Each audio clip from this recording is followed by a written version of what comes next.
Good afternoon once again, ladies and gentlemen, colleagues. The Committee of the Whole meeting is back on the record. We're going to proceed to Block 3. Madam Clerk, can you please read the agenda for Block 3 into the record at this time? Block 3, Impact of Federal Shutdown. The committee will discuss the impact of the federal government's current shutdown on the delivery of essential services and programs to the people of the U.S. Virgin Islands. Invited testifiers, Mr. Julio Reimer, Director, Office of Management and Budget, Honorable Kevin McCurdy, Commissioner, VI Department of Finance, Honorable Avril George, Commissioner, VI Department of Human Services. This concludes the reading of Block 3, Mr. Chair. Thank you very much, Madam Clerk. We're going to proceed testifiers with a mic check. First of all, welcome. Thank you for being here for this very important Committee of the Whole meeting. So beginning from my right, I'd like you to just speak into the mic, tell us your name and your position, who you represent. Good afternoon. Nestra Lawrence, Assistant Administrator of the Division of Family Assistance. Okay.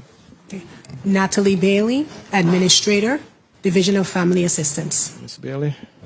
Avril George, Commissioner, Department of Human Services. Commissioner. Julia Reimer, Office of Management and Budget Director. Good afternoon. Kevin McCurdy, Commissioner of the Department of Finance.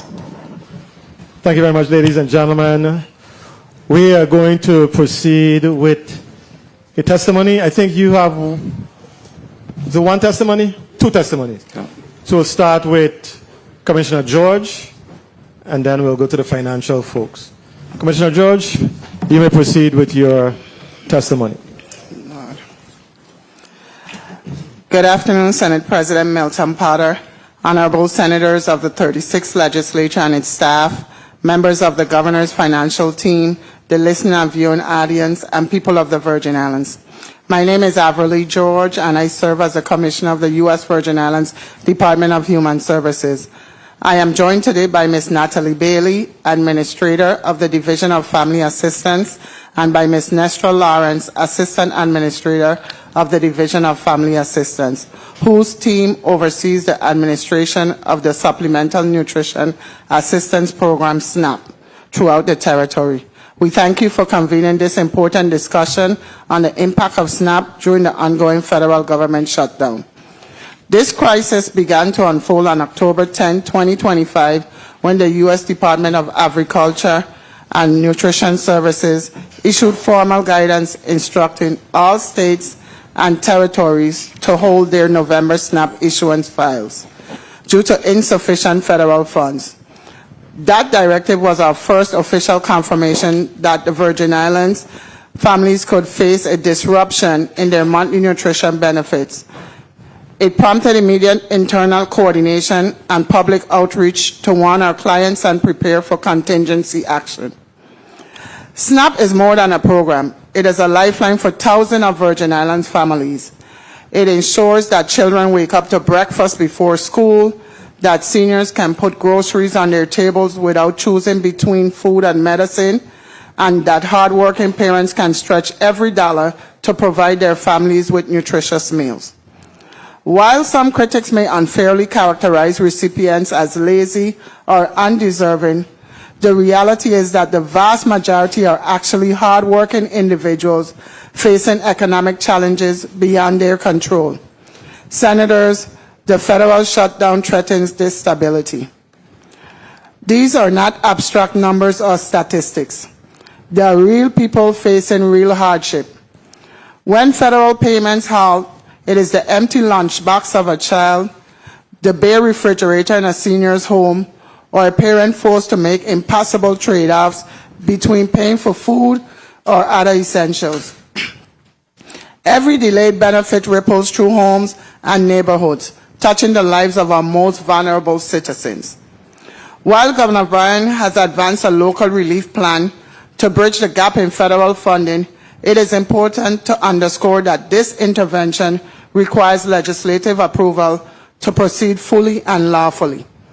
The executive branch has acted swiftly to protect our residents, but the authority to sustain or expand this relief ultimately rests with this body. Your deliberation and support are essential to ensuring that no Virgin Islander is left behind during this shutdown. Please allow me the opportunity at this time to thank the many nonprofit organizations across the territory that have stepped up to assist during the time of uncertainty. Your compassion and responsiveness are helping to fill critical gaps and ensure that no one is left hungry while we work through this crisis. However, we must still respectfully advise the public that Department of Human Services is not responsible for the operations, policies, or practices of non-Department of Human Services philanthropic efforts. While we deeply appreciate their contributions, we urge community members to exercise a bit of caution when engaging with organizations that request personal or sensitive information in exchange for assistance. Protecting your privacy is paramount, and we encourage all residents to verify the legitimacy of any outreach or support services offered outside of the official government channels. When the federal shutdown was announced, the Department of Human Services moved swiftly under the direction of Governor Albert Bryan Jr. to implement a local SNAP relief plan to bridge the gap in federal funding. The Brian Roach administration has approved the use of local funds to help SNAP families during the shutdown. Each household will receive a paper check that covers half of the amount they normally get for the month of November. This is not a full replacement of SNAP benefits, but it's a short-term measure to help families get through the month while federal funding is paused. The check distribution method was chosen after discussions and consultation with Fidelity Information Systems, FIS, the federal contractor DHS utilizes to manage the EBT system. FIS advised DHS, the Department of Finance, and the governor that reprogramming the entire system to issue partial benefits for the recipients in the territory would take a minimum of 1 month. After careful consideration, all parties agreed that mailing checks was the fastest, most efficient, and compliant way to provide relief at scale. DHS, working with support and assistance from the Department of Finance, has already processed and validated the files for issuance. As of this week, 10,603 households across the Virgin Islands will receive checks totaling $2,767,797.50. The distribution breakdown is as follows. St. Thomas, 4,780 households, totaling $1,189,196. St. John, 258 households, totaling $66,598. St. Croix, Christiansted, and Frederiksted, 5,537 households, totaling $1,506,003.50. Records have been sorted by zip code, and distribution at the post office is scheduled to ensure timely delivery. Checks returned to the Department of Finance by the Postal Service due to invalid addresses will be collected in coordination with DOF. DHS will make every effort to reach out to customers so they can retrieve their checks. DHS is also establishing territory-wide hotline numbers and a dedicated email address. The email address is as follows: USVI SNAP Relief, which is USVI SNAP RELIEF @dhs.vi.gov. USVI SNAP Relief @dhs.vi.gov. For clients who have not received the checks within 7 days of mailing, returned or undeliverable checks will be held securely at DHS district offices, and staff will reach out directly to client to facilitate pickup. Clients may contact DHS or the Division of Family Assistance using the following hotline numbers. St. Thomas St. John hotline is 340-772-7110. St. Croix hotline is 340-715-6909. I'll repeat. St. Thomas St. John hotline 340-772-7110, and St. Croix hotline 715-6909. To understand the scope of this intervention, it is helpful to review participation trends across the territory. During fiscal year 2025, October 2024 through August 2025, DHS served an average of 10,500 households per month, representing approximately 20,700 individuals. The program issued an average of 5.5 million in benefits monthly, totaling 60.5 million for the fiscal year to date. In St. Thomas, participation averaged 4,817 households and 9,228 persons monthly, with total FY25 issuance reaching $26,058,119. Utilization has remained stable, reflecting ongoing need among working families and seniors as food and import costs remain elevated. And St. John, DHS supported an average of 224 households and 420 individuals each month, with total issuance of $1,200,305.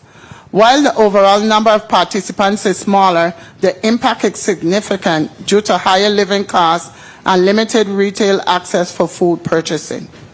On St. Croix, participation accounts for more than half of all SNAP households territory-wide.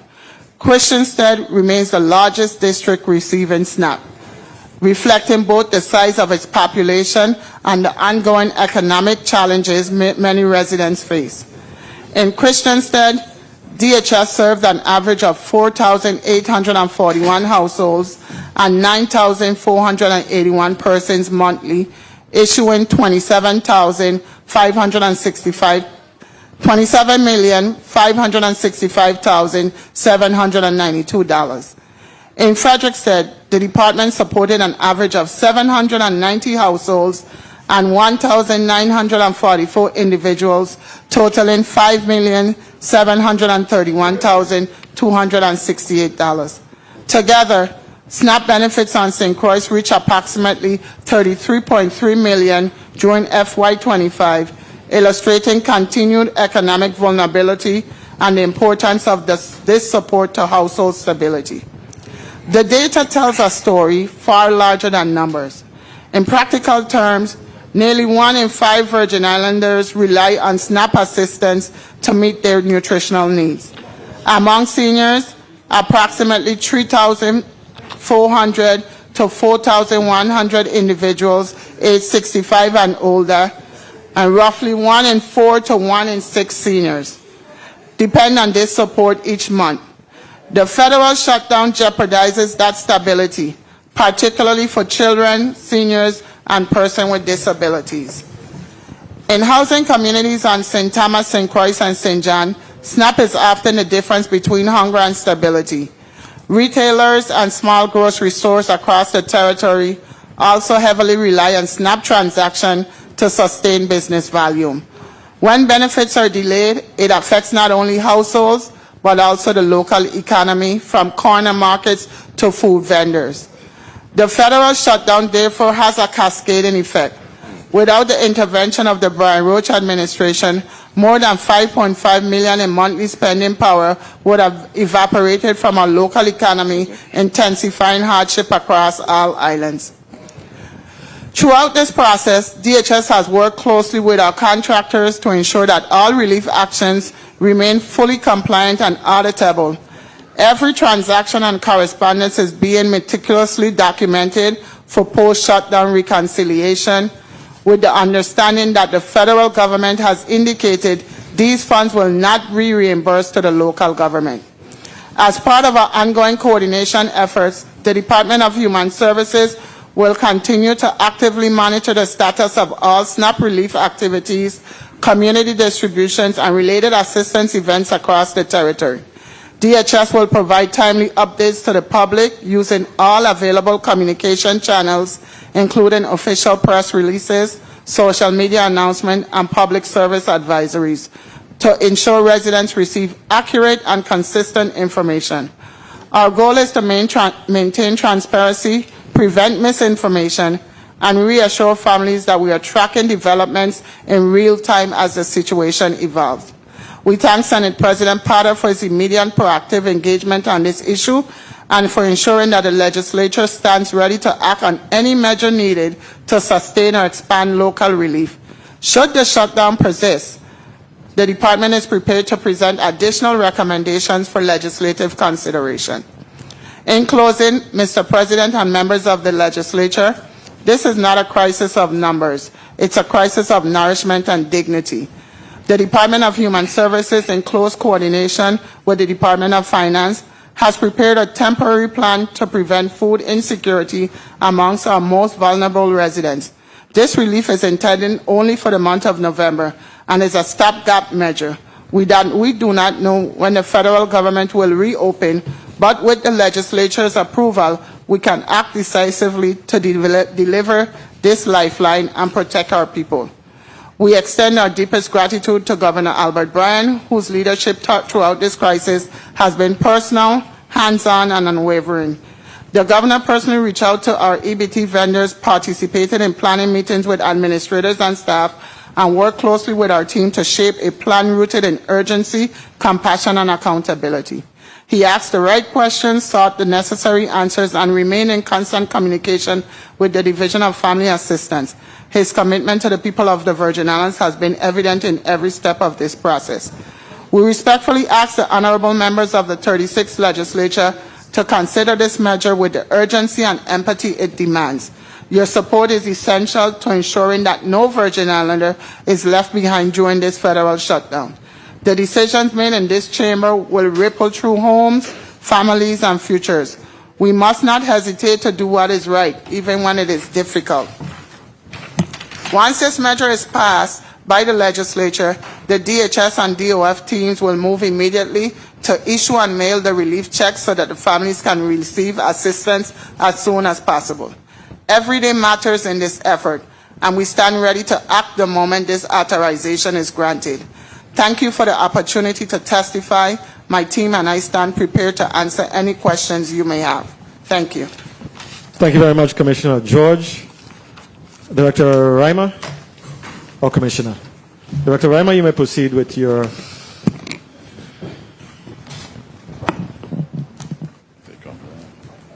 with your testimony. I guess the mic went silent.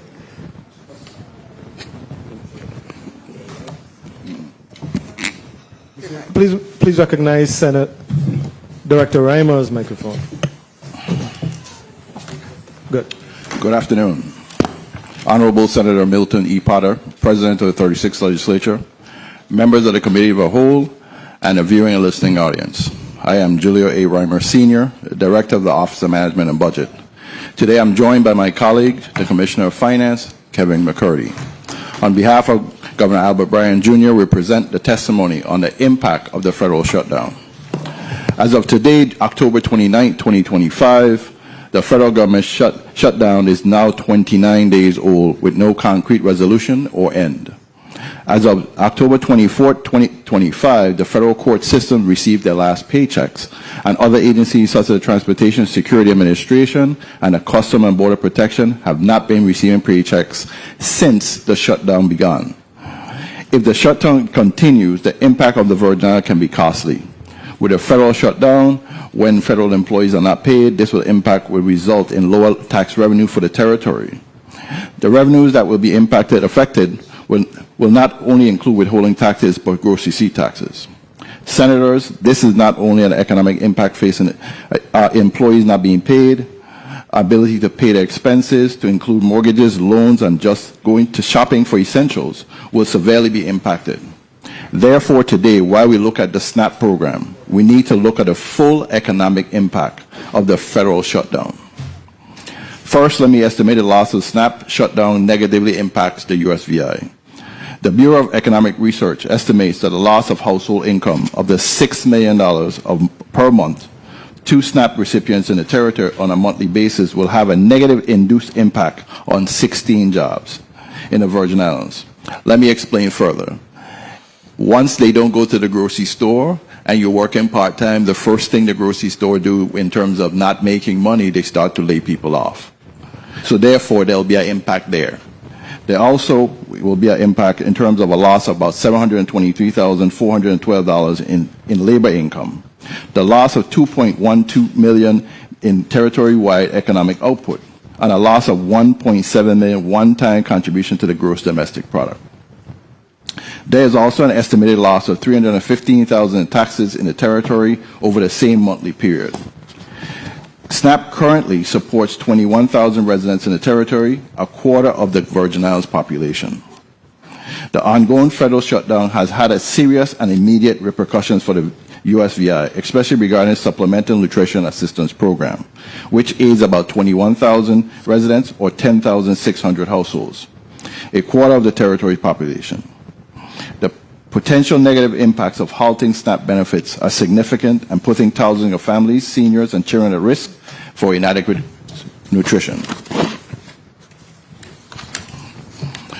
The economic effects are also noteworthy. The interruption of the SNAP benefits could also lead to the decline in revenue for grocery stores, farmers, and small businesses, particularly in low-income areas. Additionally, $6 million loss in federal aid could shrink the local economy, further impacting vulnerable populations. Public health is another critical area of concern, as limited access to nutritious food may worsen existing chronic health conditions such as diabetes and hypertension. This situation may force vulnerable individuals to make tough choices like skipping meals or medications to manage their limited resources. When taken from an institutional spending perspective, the Bureau of Economic Research estimates that the redirecting of $3 million per pay period to the supplemental household income will have a negative direct and indirect induced impact on 30 jobs in the Virgin Islands, with the loss of $2.9 million in labor income, the loss of $3.7 million in territory-wide economic output, and a loss of $3.5 million one-time contribution to the gross domestic product. There will also be a loss of $785,000 in taxes and a reduction of $311,000 in imports over a single pay period. Other significant factors to consider during this federal shutdown. First, there are approximately 1,000 federal employees in the territory that will not be paid until the federal shutdown ends. These employees account for approximately $12.5 million in wages monthly and approximately $2.5 million in withholding taxes.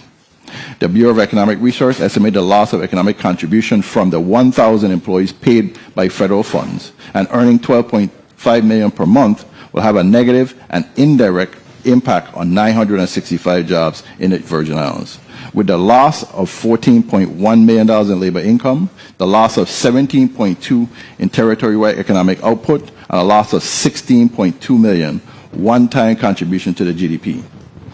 There is also an estimated loss of $3.7 million in taxes to the territory over the same monthly period. The current circumstances negatively affect the collection of several tax categories due to the disruptions in normal spending patterns. Secondly, there are approximately 1,200 employees in the government of the Virgin Islands that are paid or reimbursed by federal funds. As per last fiscal years, salaries of local government employees were approximately $70 million from federal funds. On a biweekly basis, the government of the Virgin Islands pays or reimbursed $3 million for employees from federal funds.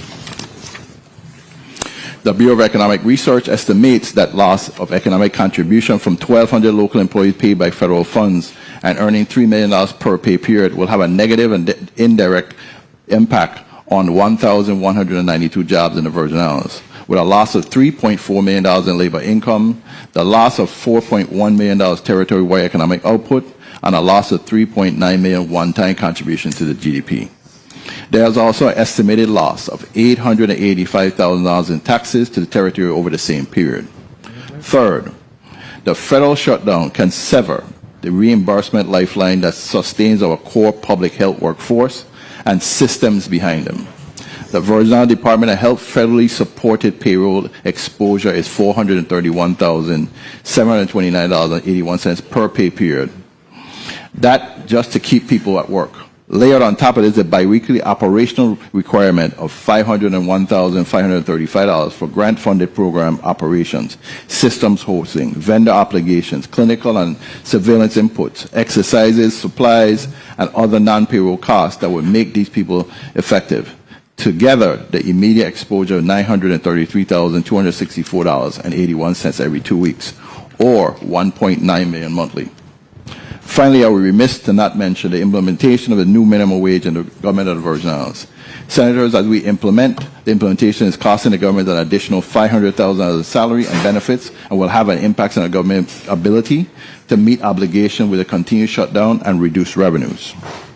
The interventions from the government of the Virgin Islands cover costs will further strain the territory's fragile situation, leading to potential hardships such as salary delays, job losses, and reduced vendor payments. Crucial projects necessary for effective governance and service delivery could also face delays.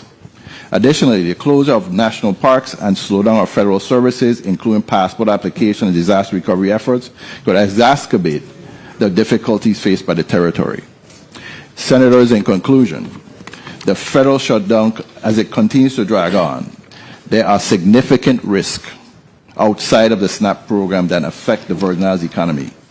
With federal employees not being paid, a potential for federal drawdowns to be delayed or suspended, and additional expenses driven by increased labor costs, the territory will be forced to make difficult decisions to sustain essential government services. There needs to be a continued dialogue between the executive and legislative branches of government to be proactive in a current fluid situation for the continuation of essential government services. Therefore, to sustain essential services and maintain fiscal stability, we recommend that the legislature authorize a reallocation of the $100 million that's on the line of credit and divided as follows. $50 million from the operating capital expenditures and $50 million for reserve, either disaster-related or operating, should the shutdown extend beyond December 1st, 2025. This measure will provide the government of the Virgin Islands with flexibility necessary to respond proactively to prolonged federal disruptions and ensure continuity of services for our residents. Senator, this concludes my testimony. Commissioner McCurdy and I are available to answer any questions you may have. Thank you. Thank you so very much, Director Reimer, as well as Commissioner Avril George. And I just want to also thank the executive branch for your quick response. As you know, once we initially got word of the potential crisis that we would be facing with regards to SNAP in the month of November, the legislature immediately submitted legislation to tap into the Budget Stabilization Fund or the Rainy Day Fund to provide a funding gap for those most vulnerable citizens here in our community. And Commissioner, you're correct. Sometimes the tendency is to look at SNAP recipients as people who are taking advantage of the system or something to that extent. But in fact, this is a group of individuals who are very often senior citizens, very often young children, very often handicapped, very often down on their luck, and this is a lifeline for many of them. So once we got wind of the realities that we were facing with SNAP, this body immediately submitted legislation in that regard to provide gap funding. Now the mechanics of it, obviously the executive branch, we are definitely pleased that you were very efficient in mobilizing, I think Commissioner McCurdy, Commissioner George, mobilizing the forces so that once the funding is immediately approved, you will be in a position to execute, to get the checks in the hands of needy folks as quickly as possible. So I want to thank you for that. I wanted to ask you, though, just about when exactly do you envision checks being mailed out? What is the timeline for families to receive these checks? Good afternoon, Senator. Kevin McCurdy, Commissioner of Finance. Once this body approves the movement of the money, finance is ready to have those checks printed almost immediately. Okay. I mean, we have a session tomorrow, so we're going to pass it tomorrow. So we'll have it printed by tomorrow. Awesome. I'm glad to hear that. Commissioner George, I was a little alarmed when you said that the process through the EBT system, if they were to do the reprogramming, it could take a minimum of 1 full month. Why in this day and age would something like that take so long to program?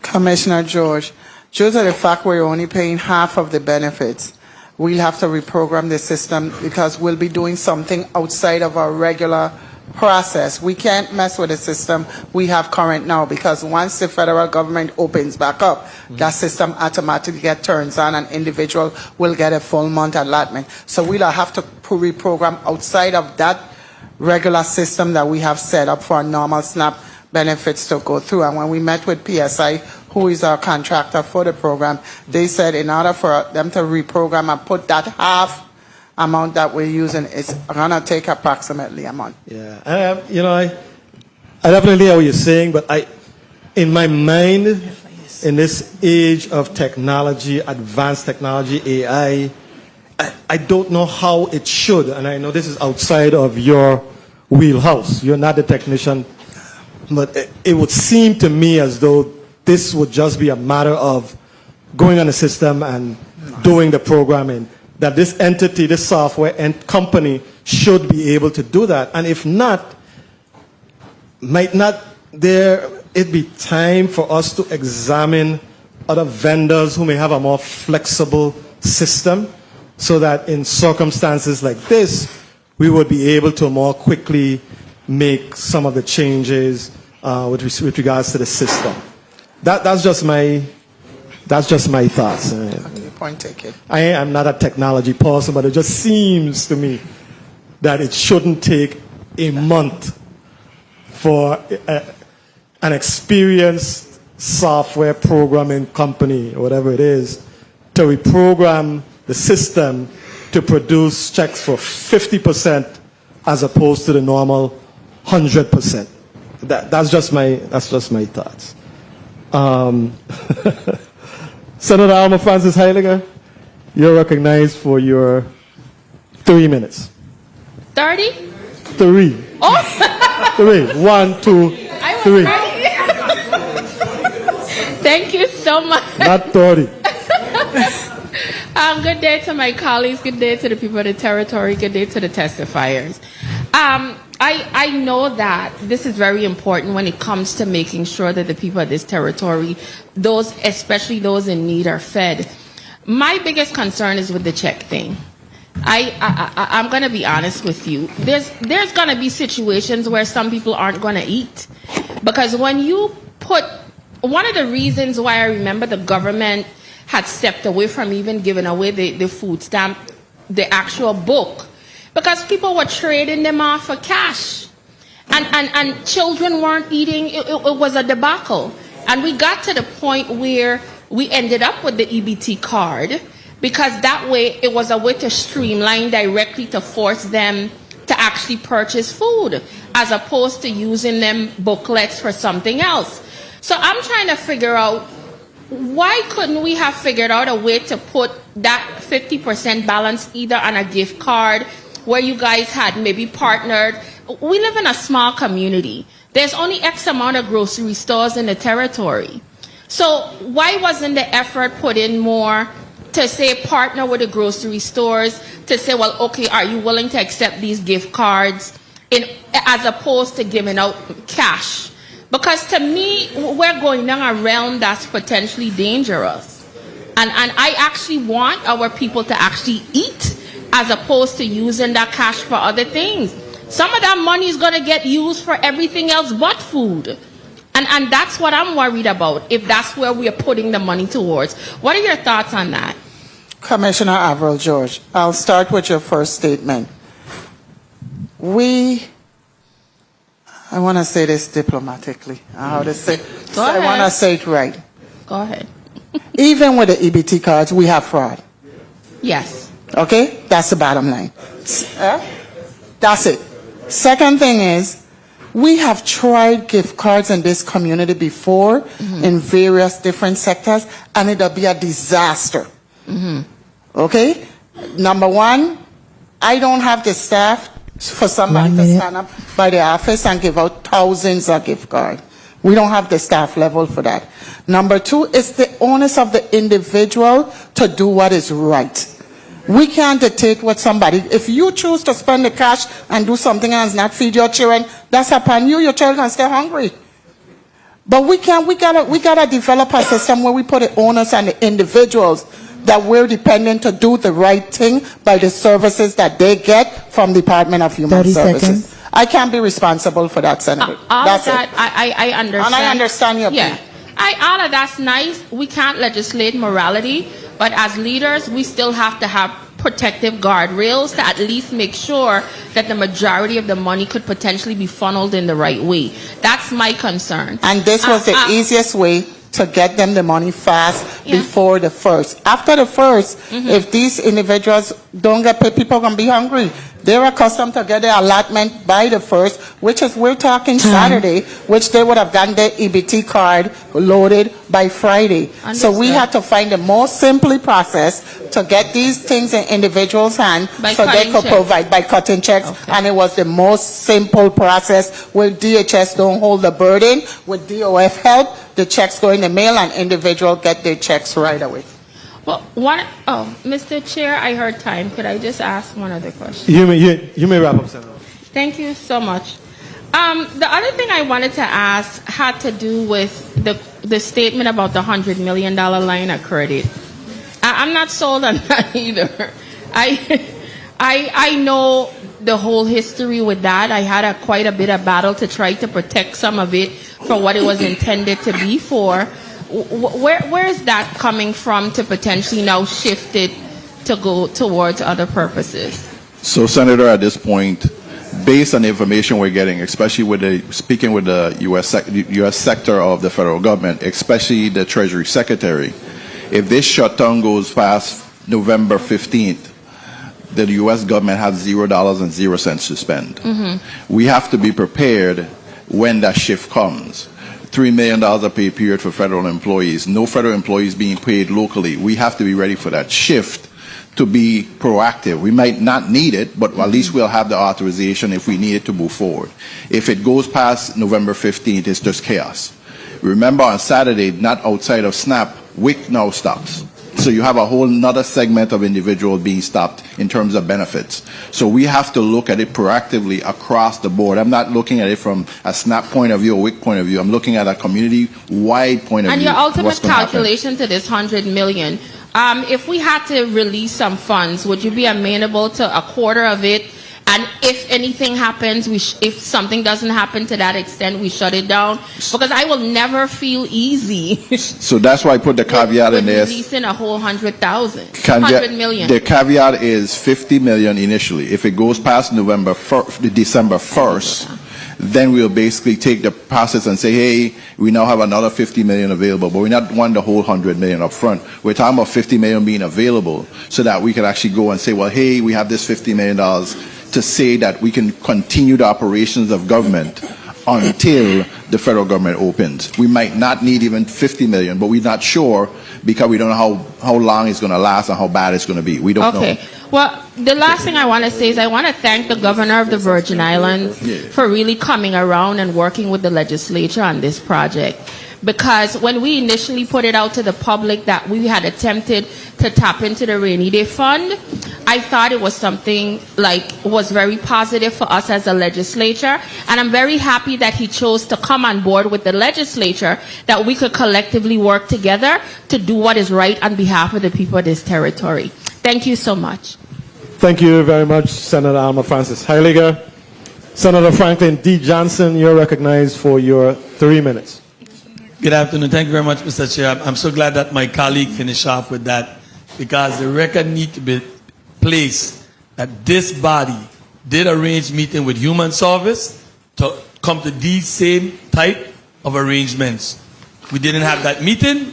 However, Government House did have that meeting, and we're glad that they're on board, and the legislature is on board. So there's no question about which way we're going with this. But the record needs to be on the record that this body made that attempt to reach out to see what we can do to make sure that our people are taken care of. Commissioner, you got some numbers here that I had to go over by my colleague from the eastern end of the island. These numbers are accurate? Yes, they are. Commissioner Avril George, yes, they are, Senator. How I know you were coming with that? Because, you know, Frederick said. I come in from the west, so I was getting beat up, but now it looks like the people from the west are very hard-working people. So let that record be shown too. What I want to ask to you, Commissioner, and probably the finance too. If this go beyond December, what will be our next plan, or what's the contingency plan? Commissioner Avril George, and then Commissioner McCurdy can answer. I'm being optimistic. I always go with my glass full. I hope it don't go past December and that something is done. But if it's not done, I guess we have to come back to the table with the legislature and the executive branch and come up with our next steps. Commissioner McCurdy? I echo the same sentiment. I think at this point, you know, it's not perfect, but we can't let the perfect be the enemy of the good. And now, with the WIC, tell me a little bit more information about the WIC. When does they go into effect as far as they not receiving theirs? What's 1 minute. The same November 1st. That stops too. November 1st. So in this charge of fund that we're trying to allocate, are we included the WIC? No, this is only SNAP, Senator. But you tell me they're going to stop November 1st too? Senator, there's a broad picture where expectations here is as such. There's 42 million Americans that are going to stop with SNAP on Saturday. 30 we seconds. expect that pressure to create some kind of crack in one side or the next, either Democratic or Republican. Because when you have 42 million people saying they don't have food, you're going to have chaos. So our expectations is somebody's going to crack at some point, pretty shortly. My expectation is it's not going to make it to Thanksgiving. If it passes Thanksgiving, it's a whole other ballgame. And that's why you see me putting the caveat of, here it is. If you make you have to change. We already have authorization for the $100 million to actually go and get a line of credit. We just want to change the language to say, here it is. If we need the operating date for operating cash, it's available to us to say, hey, this thing is dragging out. We need the cash to operate government functions. Remember, we have the two hospitals. You have waste management that has strained financials at this point. And we have to be very clear that you have to keep those organizations functioning. Otherwise, you don't have a society that's going to run properly. You don't have a hospital, and then you have garbage or sewage in your streets. So we really have to understand that we're not just saying, well, just give me $50 million, like we'll just start spending. I'm giving you you gave me $50 million to be proactive. If that the government don't open and the federal government doesn't have any money, we have the money to sustain ourselves until they actually open back. Right, I get that says we all share the sentiment and understand that there's always fraud once things are being given out. So that's something that we have to just right now bite this bullet, because, as you know, there are children that will definitely go without food in the house. So we all share the same sentiments, and as the chair said, this is going to be passed tomorrow, without a doubt. Thank you very much, Mr. Chair. Thank you very much, Senator Johnson. How does the SNAP recipients and the WIC recipients intersect? Is there some intersection? Do we have SNAP WIC recipients who are also SNAP beneficiaries who are eligible for Possibly, SNAP? but we have different guidelines based on DOH guidelines for WIC and DHS guidelines for SNAP. So we do have SNAP recipients that get WIC, and we do have WIC recipients that get SNAP. That's based on your child age and the availability and your approval through Department of Health, not through Department of DHS. Okay, fair enough. Senator Hubert L. Frederick, you're recognized for your 3 minutes. Thank you, Mr. Chair. Pleasant good evening, everyone, colleagues, testifiers, listening and viewing audience. The people of the Virgin Islands, I wanted to start by talking about the possibility or the alleged cases of price gouging that's been supposedly going on right now by some food providers. If that's the case, I'm asking all the food providers to please have a conscience. This is a national emergency. This is not the time to raise prices. As much as I am a businessman, I could tell you this is not the time. You know, we're all suffering. This is a plea of compassion. Just hold steady on the price so we could get through this. Secondly, I want to talk about the recipients too. Please be very judicious with this money you're going to get, because as you can see, we're struggling to figure out how we're going to sustain this program. So although it's half of what you usually get, spend it as if it's the full allotment. That means be very careful how you use it. Don't just buy the normal nonsense you would buy things that you need. This is going to be very important that you help yourself in a case like this. And then last, I'm asking the faith-based and the nonprofits to definitely step up. Whatever you could do, maybe we could do a lot of partnerships with the government in terms of food prep. Maybe we could work with the Department of Education and Human Services with getting food preparation. Whatever we need to do, we need to come together as a community to get this situation taken care of. I think it's critical that people understand this may last for an undeterminable period of time, and because of this, we all have a responsibility. Commissioner George, is there any resources that Human Services have that they could be co-mingled or used to help assist nonprofits to get some food to the community? At this time, all we're doing is making sure that our nonprofits get their quarterly funding through Department of Human Services. And this is the time for nonprofits to step up. We have nonprofits that's not nonprofits. And this is the time to see who has the funding to go out and do what they need to do to assist the people of this community. But there's nothing else for us to give out other than our not normal funding that they receive to a quarterly allotment when they have met all the applicable guidelines and submitted all the information through Department of Human Services. So I'm thinking about a food kitchen that the government, a worst case scenario, I don't know if it's going to get to that case, but we should be thinking stuff like this too. Could we possibly work with the Department of Education to set up something, Commissioner? Or you'll have to ask the Department of Education that question. I can't answer. You've not had any discussion with the Commissioner of Education? No, we have not had discussion with Department of Education. All right. Commissioner McCurdy, is that possible for us to come up with some money that's going to be able to fund a food kitchen? Raymond? I get my authorization for money use. Oh, yeah. Director Raymond, is it possible?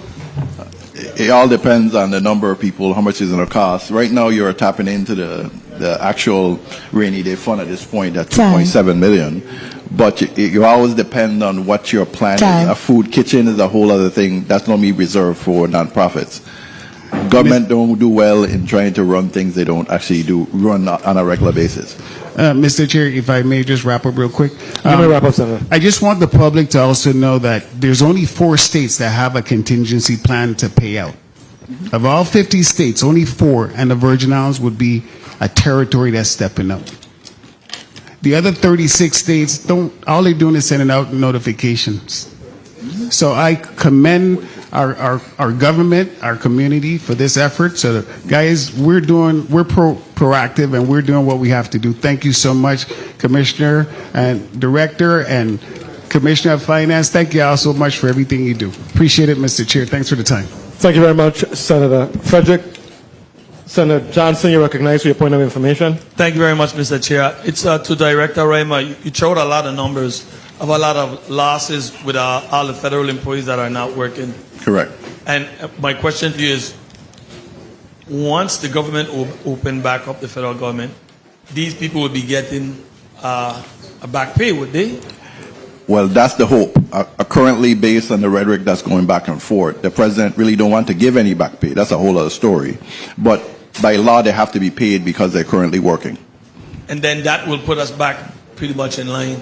Because it should, correct. Okay. All right. Thank you very much, Mr. Chair. Thank you very much, Senator Johnson, Senator VLA, you're recognized for your point of information.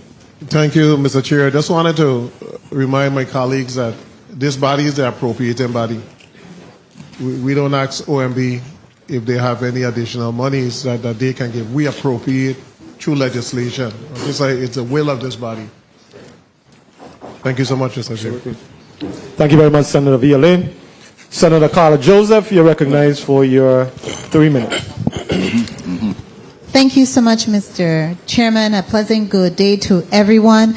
I want to begin my line of questioning regarding the 1,200 employees that the OMB director mentioned in his testimony. Which departments do they cover? Outside of Department of Human Services. We know Human Services has a lot of federally funded employees. So, Senator, you have Department of Education, you have Human Services, you have Department of Health, you have DPNR, you have VITEMA, you have LEPC, you have a litany of departments might have 100 or they might have 10. So it depends on, even in my office, there's employees that are federally funded. So you across the board, the Commissioner of Finance has it in his office also. So you have a litany across the board. And Department of Labor. Labor, exactly. Okay. So in looking at those persons, have you come up with the total amount? You said it would be about $3 million? $3 million a pay period. Pay period. And we have this pay period, were we able to draw down? Yes. Okay, the federal funds. Yes. Okay, good. And are all of the government entities that receive federal funding, are some of them still able to draw down? Yes. Which ones? All of them. We haven't had any issues right now in terms of draws. Okay. They might be delayed probably 2 to 3 days, but they're still coming. They're still being able to draw. The challenges we have, Senator, to actually further give you from information is as they follow more employees in the federal government, it's becoming more and more difficult. Like, for example, the IRS now is actually furloughing employees constantly every week. So you're having issues where we might not receive the refunds for the child tax credit, the earned income credit. Those type of credits we normally get actually the funds back. They'll be delayed because, of course, there's nobody there. 1 minute.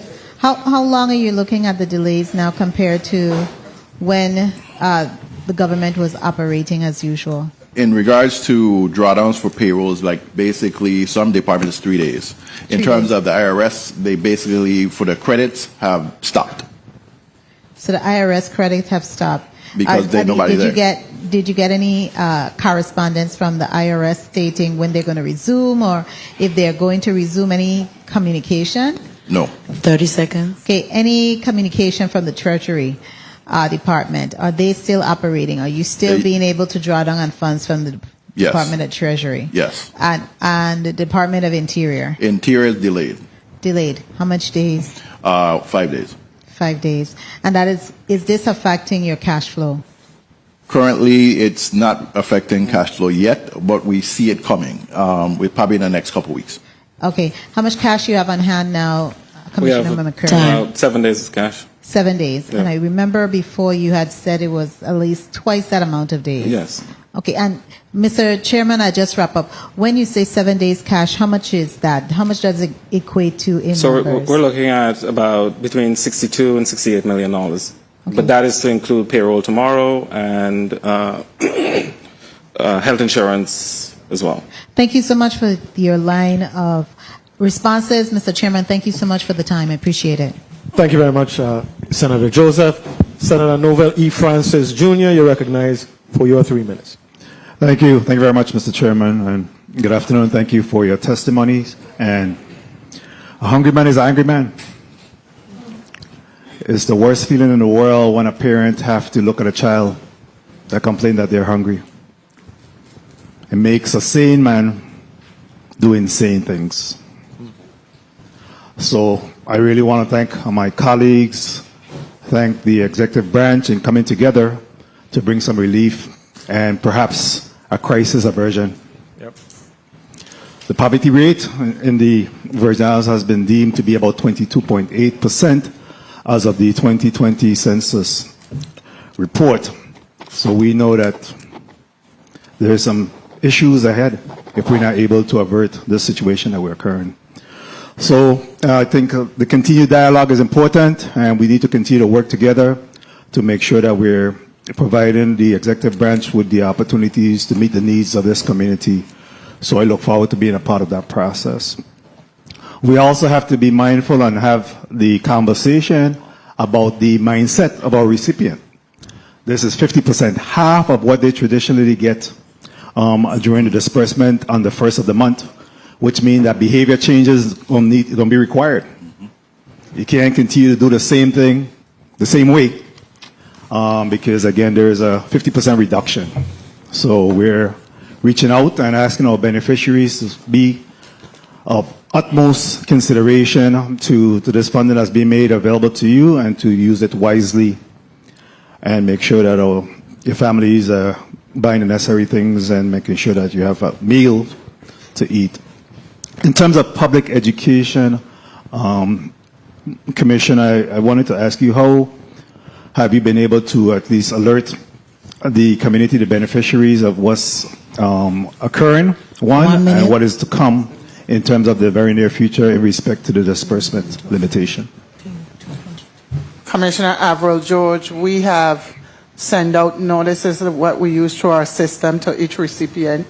We have also did flyers as they come in. We provide them the flyers. The communication team has also went on the radio stations throughout the territory.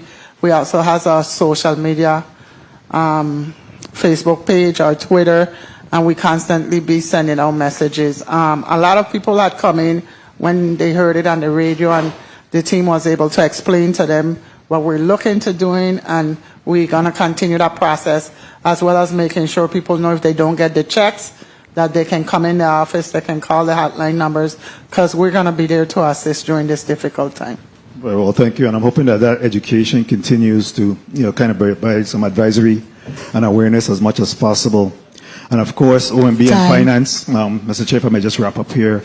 Of course, we just had an extra payday, or about to have an extra payday tomorrow, which means that there's an additional disbursement of monies that traditionally we don't do every month. What's the cost? What's that number?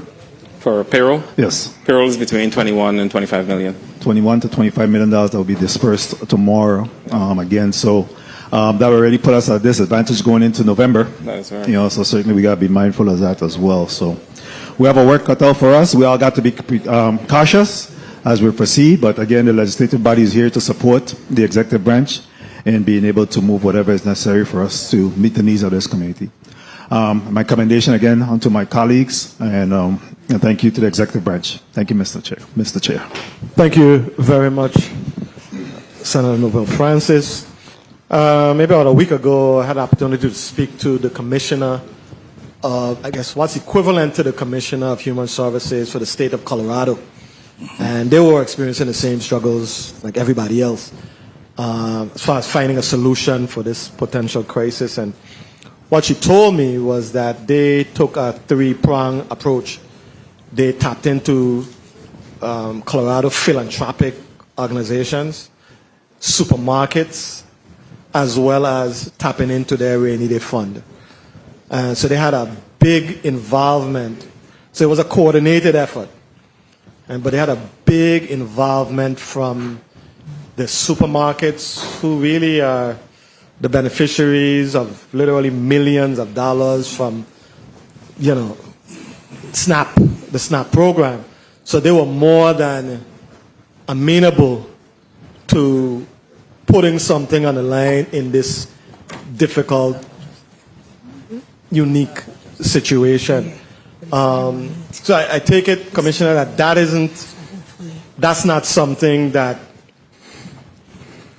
we are.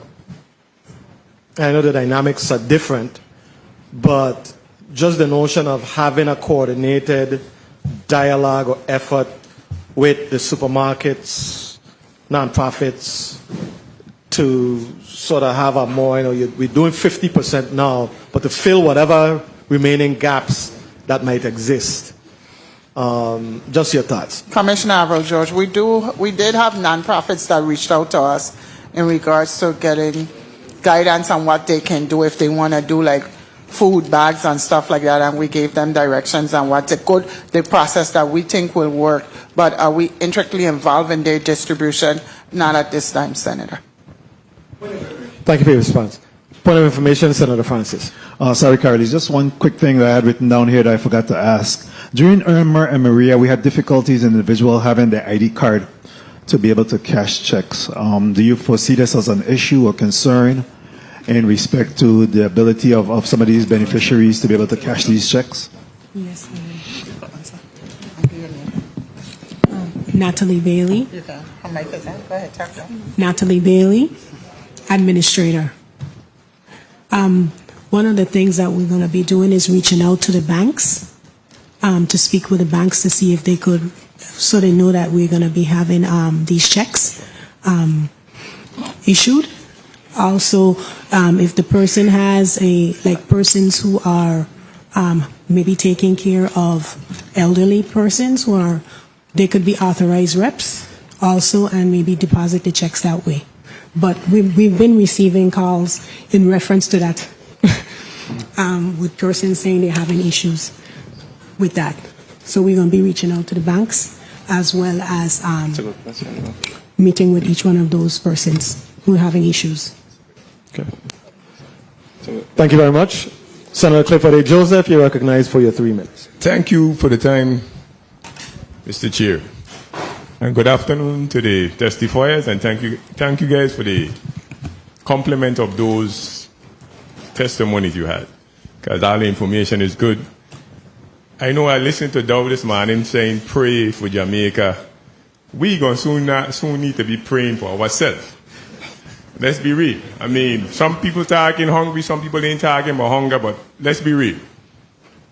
I am happy to be part of this organization, and I'm happy that we all are working collaboratively together to make sure that this process is going through. I'm encouraging everybody outside who's in the territory that collects SNAP. At 50%, this is a different monitoring you have to do on your money. So I'm pleased to hear that you guys are already reaching out to explain that as well, because people take this for granted, but this is real. So I hope in the same way how we came together to get it done for us, I hope in that on the mainland, the Republicans and the Democrats get together and let's get the show back on the road. Let's get the federal government paying back folks who are not working for weeks and get going. So I would just say again, for everybody in the Virgin Islands who are a recipient of SNAP, to take your time and choose wisely how you're going to spend this money. Because I'm hoping that we are all out of this very soon. I ain't got nothing else. I don't need 3 minutes. It's just clear we want this bar to keep rolling so we could take on the next folks that's here. But thank you guys for what you're doing as well. But don't forget, we are going to be praying. I ain't telling you to go on your knees. I myself don't use knees. I just stay in my bed and pray. I don't go on my knees. So I just tell everybody to pray, that this goes away. Thank you, Mr. Chair, for the time. Thank you very much, Senator Clifford A. Joseph. Senator Mary C. James, you are recognized for your 3 minutes. Mr. Chair, a hungry, Mr. President, Mr. Chair, I was correct. Chair today. A hungry woman. Is an angry woman. Is an angry woman. That's for you personally. All right. I ain't sure to take it, but I can pass it. I pray that on Friday this will be resolved. That's my prayer. That this will be resolved. I do want to say though that every state is in fact assisting its citizens. Some are doing it through food banks. For example, California is giving $80 million to its food banks, and some are giving food banks every week. Do we have food banks in the Virgin Islands? No. We have nonprofits that, like Catholic charities and stuff like that, but food bank, no, not of my knowledge. No food banks. Okay. And I also want to say this to people in the community who are not affected by this. I hope that you will be neighborly and help those who are less fortunate. Thank you, Mr. Chair. Thank you very much, Senator Mary C. James. Senator Ray Fonseca, you're recognized for your 3 minutes. Yes, thank you, Mr. Chair. So I just wanted to understand clearly. So the 36th legislature required the no salary increases, those below up to 35. That's going to be implemented tomorrow for the government employees. Or it's already been implemented. Senator's actual work in process. We're going through the process now of actually implementing. So it won't be in place with tomorrow's PHX. We're hoping for the next one. Okay, so you hear that. So the hotline, I want to repeat the numbers. So everybody get your pens and pencils out.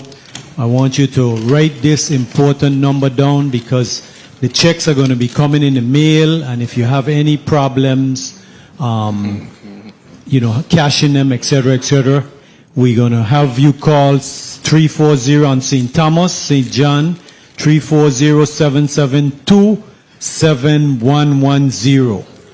That's 340-772-7110. And the St. Croix hotline. Both Christian said, Frederick said. 340-715-6909. And there's an email. You can email here. They got USVISNAP relief, RELIEF, at dhs.vi.gov. I'm going to repeat that one. That's a long one. USVISNAP RELIEF at dhs.vi.gov.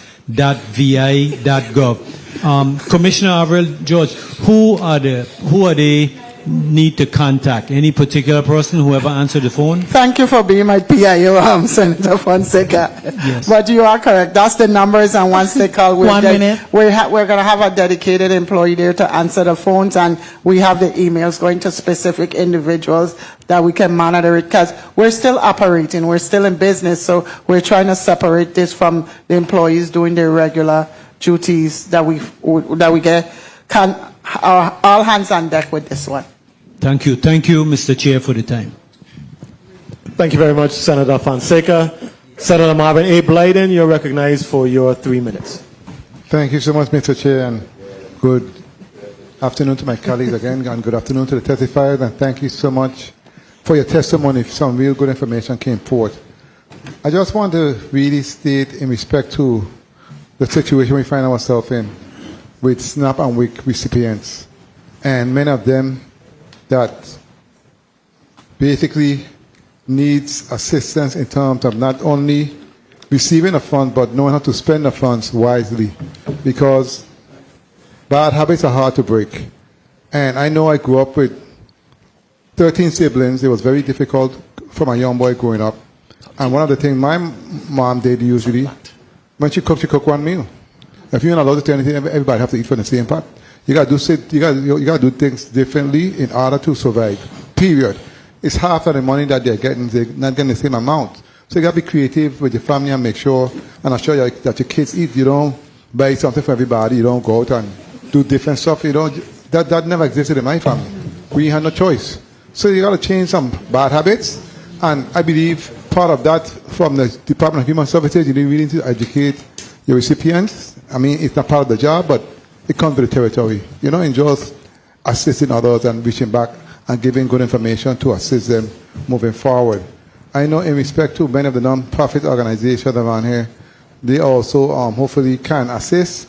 I know as for me and my office, since the hurricane, every 3 months, we've been doing distribution, and I will be doing one next week, and I'm going to have some of my colleagues assist me in passing on those supplies, because I've been doing it on a regular basis, because it's important to see how we can give back and work with others.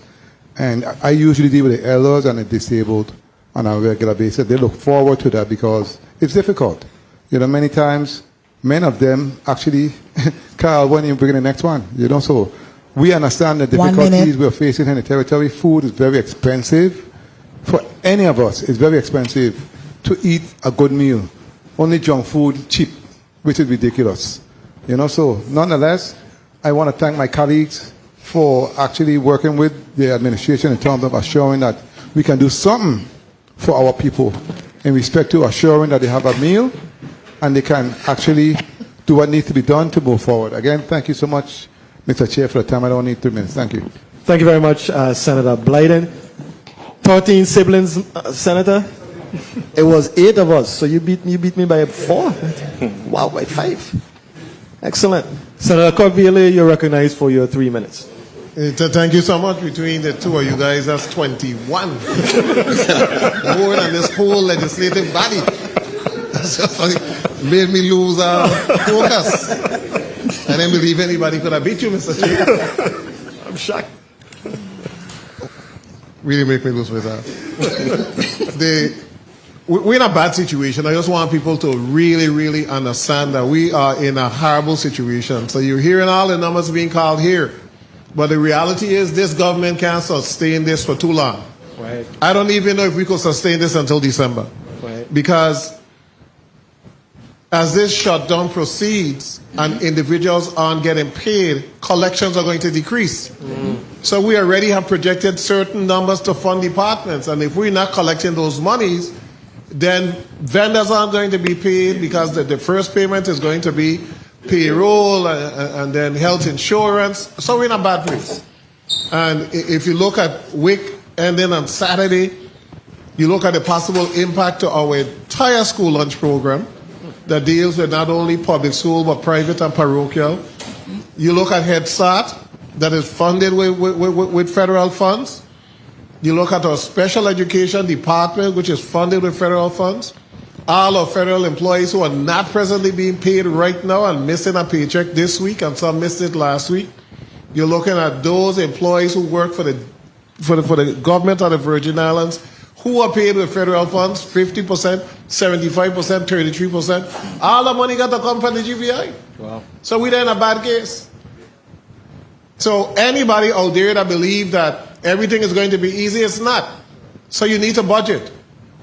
And unfortunately, we don't know if that's going to be the norm.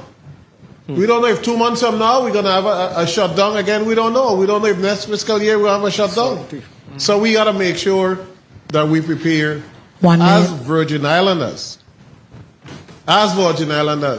for the rough road ahead. We got to prepare. I want to send out to holiday grocery stores, everyone that sell products. This ain't the time to increase nothing. Right. Because I proclaim to all God that when SNAP benefits come out, the prices will go up. Not Saturday. We cannot afford an increase in anything. Matter of fact, to the best case possible, if you're able to deduct your prices a little bit, reduce your prices a little bit, you don't need that same profit margin, then do that. Every other place doing it or no? Stores on this island, and we got to be honest, stores on this island collect $5.7 million in SNAP benefits every month. $5.7 million. That is not individuals who spending cash. We're talking about $5.7 million. So at the very least, a lot of those stores could say, well, now is the time for us to reduce some prices so the money could stretch a little more. Or we're going to make sure that Catholic Charities, Soup Kitchen, that we're going to give them commodities so that those that are hungry, they're able to eat. But we got to push that. And I'm calling on DLC. Time. Anybody that raising the prices, you need to stop them. Or you need to send it out now. No price gouging, nothing. You got to send it out, and we got to make sure that the prices in the Virgin Islands are maintained. Thank you so much, Mr. Chair. Thank you very much, Senator Vielle. I concur. I think that it will be an incredible show of Virgin Islands unity if we had some major supermarkets make a statement that not only are we not going to raise the prices, but we're going to make some significant donations to fund some of the not-for-profit entities like Catholic Charities and the Red Cross. So it'd be an incredibly positive move, and I think it would benefit them in the long run because Virgin Islanders are looking at you as a good corporate citizen. Senator Kenneth Gittins, you're recognized for your 3 minutes. Thank you, Mr. Chair, and good evening to all. I too want to thank you all for being a bit proactive here in this stance. We're in a real bad situation. And it's only now hearing the discussion I said I should have asked WAPA when they were here too, but I'll ask you all if there was any coordination with you all and other partners to explore any emergency waivers or extensions as it pertains to paying some of these things, because we're not only SNAP recipients are affected. So right now we have people in our community that works for the federal government that's not collecting a check. So I wanted to know if y'all are doing any coordinated efforts with some of these other partners, and whether or not DHS have been able to identify any families or households that are directly affected with the federal government shutdown. I know it's a lot. You have a lot on your plate already, but we have people that are directly affected. Natalie Bailey, Administrator. Put on the Stony Ground voice, man, and leave the white lady voice. Okay. Well, actually, we've had approximately 17 persons that have come so far to apply for the SNAP program, but unfortunately, we don't have any waivers or anything that we can do at this time. We have to follow the regulations. So nothing has been relaxed, or we haven't received anything from USDA or FNS at this time. So when I speak to waivers, or I might have, let me strike waivers and use extensions. So for instance, we don't want people who are directly affected with the government shutdown. I'm not talking just of SNAP recipients now. I'm talking about people who are directly affected by the federal government shutdown that may not have the money to pay the light bill. So are we having any conversations with WAPA as it pertains to these households? Commissioner Avril George, Senator, at this time, no. Okay. Would you be having these talks, especially since the administrator just stated that at least 17 households or persons have That's already 17 come? individuals that has been furloughed or work for the federal government and that's not getting paid, came in to apply for food stamp. Right. So Conversations can happen, and thanks for bringing that suggestion up. So they can happen. So it will happen, is what we're saying? Conversations will happen. Okay. Thank you. And finance, do you have a estimated fiscal impact or risk to the general fund with regards to the federal government shutdown? Not overall, not right now. What we do know is, as folks are unable to, if folks are unable to do their draws for payroll, we know that's $3 million. We know that for the federal folks, Director Ryman mentioned, I think it was $2 million in income withholding taxes that we won't be getting in the coffers. Hopefully, those people are paid retroactive pay so that we can get those monies. But our not just our expenditure will decrease. We are anticipating that but increase our revenues also. Collections will be impacted. So the overall impact not yet. Still haven't been determined. Okay, and lastly, the for DHS, what was that? The stimulus monies. That was one headache back then. So you are comfortable that you will get the information out and get these checks in the hands of these individuals. Persons are up to date. Are we putting out PSAs asking them to make sure that they contact your office to ensure that you have correct mailing addresses, etc., for them? We did a review of mailing addresses. We have approximately 30 individuals. Our addresses are 80% to 90% correct. Those individuals that we know their address are not correct, we have put them in a different batch that DHS is gonna pick up the check from finance and contact those clients so they can come to the office for it. But we are ready to go. The data has been reviewed, and we're just waiting for the passage to print those checks. And we are already in conversation with the post office, so they're expecting the checks for those on St. Croix. We're not mailing it through St. Thomas. They're going to be delivered to the post office on St. Croix, that it can go directly in clients' post office box, and there won't be any delay. That's why we gave the hotlines and the email. If you don't receive your check after we say the checks are distributed within a certain time, we're asking you to come into the office or call us. That means if the check was returned, DOF is going to turn it over to us, and we'll have those checks.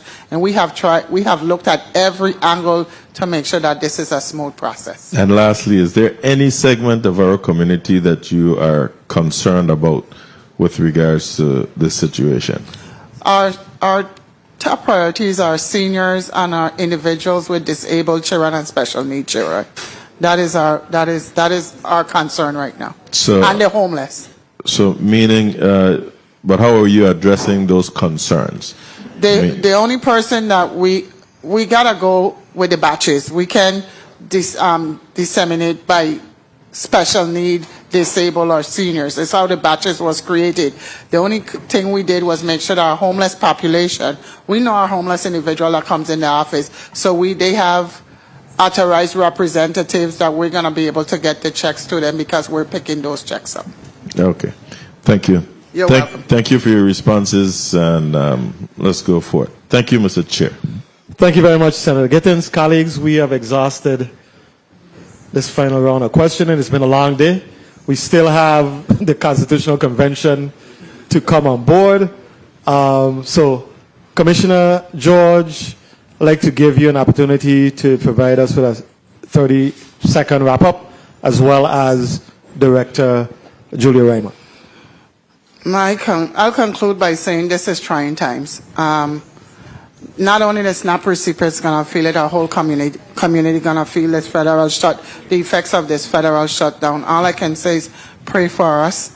I thank my Department of Human Services team for all the work that they have been doing. We're not looking at only our SNAP employees. We have made this federal shutdown all hands on deck because it's going to affect each and every one of us. I'll also like to thank Director Reimer and Commissioner McCurdy for assisting us, having the team assist us. This was great collaboration in these trying times.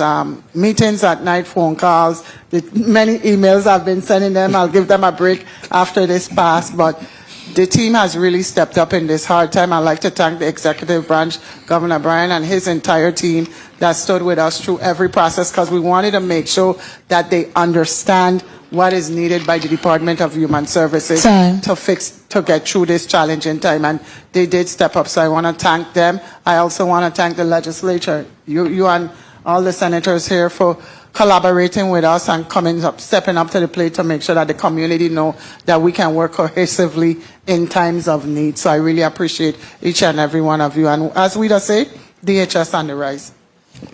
DHS on the rise. Thank you very much, Commissioner George. Director Reimer? As indicated previously, we really need to be proactive going forward. We can't sit here and wait till the federal government does what it wants to do. We need to be in front of it, which means we have to be ready and able to act timely and efficiently to actually move this ball forward. It's not just a SNAP impact, guys. This is a bigger picture that we're looking at, and it's going to affect everybody, not some people, but everyone. So therefore, I implore that here it is, we need to continue the dialogue between the executive branch and the legislative branch, and a spirit of cooperation, and really to make sure our people actually don't suffer through this process, but strive through this process. Thank you. Thank you very much, Director Reimer. Spoke on your behalf. Ladies and gentlemen. Can I ask that the community also have patience with us as we go through this process? And if there's any questions, just reach out to us. Don't bash us. Don't go on the radio and bash us. We're going to try to make sure that everybody get their checks. And we're going to meet some hiccups, but we still want them to know that it's an open door access. If you have any issues, feel free to visit any office territory-wide, and the team will be there to assist you. So we ask for your patience. Absolutely. Thank you very much, Commissioner, and your team. Team, you always have a team that does a lot of the heavy lifting behind the scenes. So thank you and your team, as well as you, Commissioner McCarty, and your team, as well as you, Director Reimer, and your team. The committee on the whole stands in recess for 5 minutes while we transition the Casino Commission, not Casino Commission, the 6th Constitutional Convention into the chairs before us.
We're getting right now.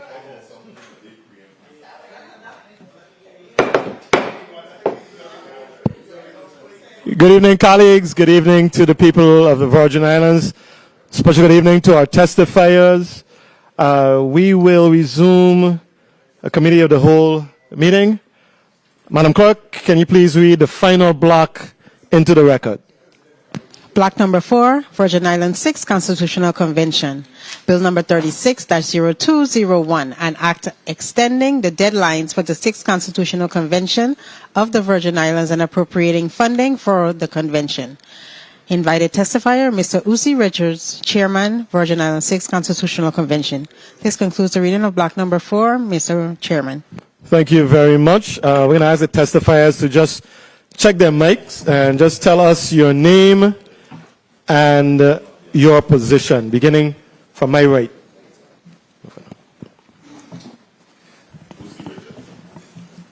Sorry? Okay. Yeah. Go ahead. Rudell A. Hodge Jr., Delegate for the 6th Constitutional Convention. Thank you, Delegate Hodge. President, good evening. Uzi Richards, the President of the Virgin Islands 6th Constitutional Convention. Thank you very much, President Richards. Are you prepared to move forward with your testimony now, Mr. President? Yes, I am, and I do expect that we should be joined virtually, hopefully by the Delegate and Secretary Manny Daniel, okay, and the Vice President of the 6th Constitutional Convention, Mr. Stedman Hodge Jr. Excellent. Yeah, he was here, but he had to actually leave, so hopefully he'll join us. Okay. And if it's okay with you, Mr. President, allow me to begin my testimony by saying a pleasant good evening. I had initially planned to offer a pleasant good afternoon, but since we are now in the evening, a pleasant good evening to all. the members of the 36th legislature, your staff, and those who are viewing and listening. My name is Usi Richards, and I appear before you today in my capacity as President of the Virgin Islands 6th Constitutional Convention. In August of 2025, the delegates of the convention had respectfully requested the consideration of this body to amend the existing laws governing the mandated timelines for the development and submittal of the document to the required statutory authorities. In accordance with the mandates of Act number 8681, as amended by Act numbers 8734, 8788, 8814, and 8979, the delegates of the convention initiated the assessment process by establishing 3 working groups, namely Finance and Public Services, Government Structure, and Human Rights. These groups were intended to review and report back to the body on the articles of the 5th constitutional draft. This task commenced in February of 2025 and resulted in the establishment of the following standing committees: the Executive Committee, Committee on Culture and Heritage, the Committee on Education and Public Information, Finance and Public Services, Government Structure, and Human Rights. As per the mandates of the existing laws, the standing committees began the task of utilizing, revising, modifying, substituting, or deleting parts of both the revised Organic Act of 1954 and the 5th Constitutional Convention draft document in March of 2025. These tasks are being executed in a manner that ensures that the U.S. Department of Justice memorandum dated February 23, 2010, and Public Law 94-584, Section 2B1 are fully considered and executed. During our continued execution of the above referenced laws, the delegates of the Virgin Islands Convention determined that it was necessary to respectfully request amendments to the existing timelines regarding the completion and submission of the draft document to the Governor of the Virgin Islands and the date for the people of the Virgin Islands to vote on the proposed draft. Specifically, the delegates requested the legislature's consideration to amend the timelines established in Act number 8734, Section 4, that amended the initial Act number 8681. The Virgin Islands Constitutional Convention proposals regarding these timelines as enacted by the sections of the above referenced Act are as follows. Firstly, in Section 6, the Convention requested a change to the submission date of the Constitution draft to the Governor of the Virgin Islands from October 31, 2025 to February 28, 2027. Secondly, in Section 7, subsection B, we requested a change from May 1, 2026, the date of launching the timely notice of the referendum, to April of 2027, and to establish July 3, 2027 as the date for the referendum. Thirdly, in Section 7, subsection C, we requested a change to the effective date of the Constitution from March 31, 2027 to January 31, 2028. And lastly, or fourthly, in Section 7, subsection D3, we requested a change to the date of enactment and the effective date of the Constitution of the Virgin Islands from March 31, 2027 to January 31, 2028. These proposed changes are intended to ensure an appropriate and thorough engagement of the public prior to submitting a draft constitution to the Governor of the Virgin Islands, while ensuring the delegates of the convention not only digest the recommendations or concerns shared by the community during the public engagement process, but more importantly, have an opportunity to act upon the community's contributions. The delegates of the convention are of the opinion that a separate and standalone referendum, one that's not mingled with the general elections, provides the opportunity for focusing solely on the draft constitution while providing a true yardstick that measures the public's interest in a constitution.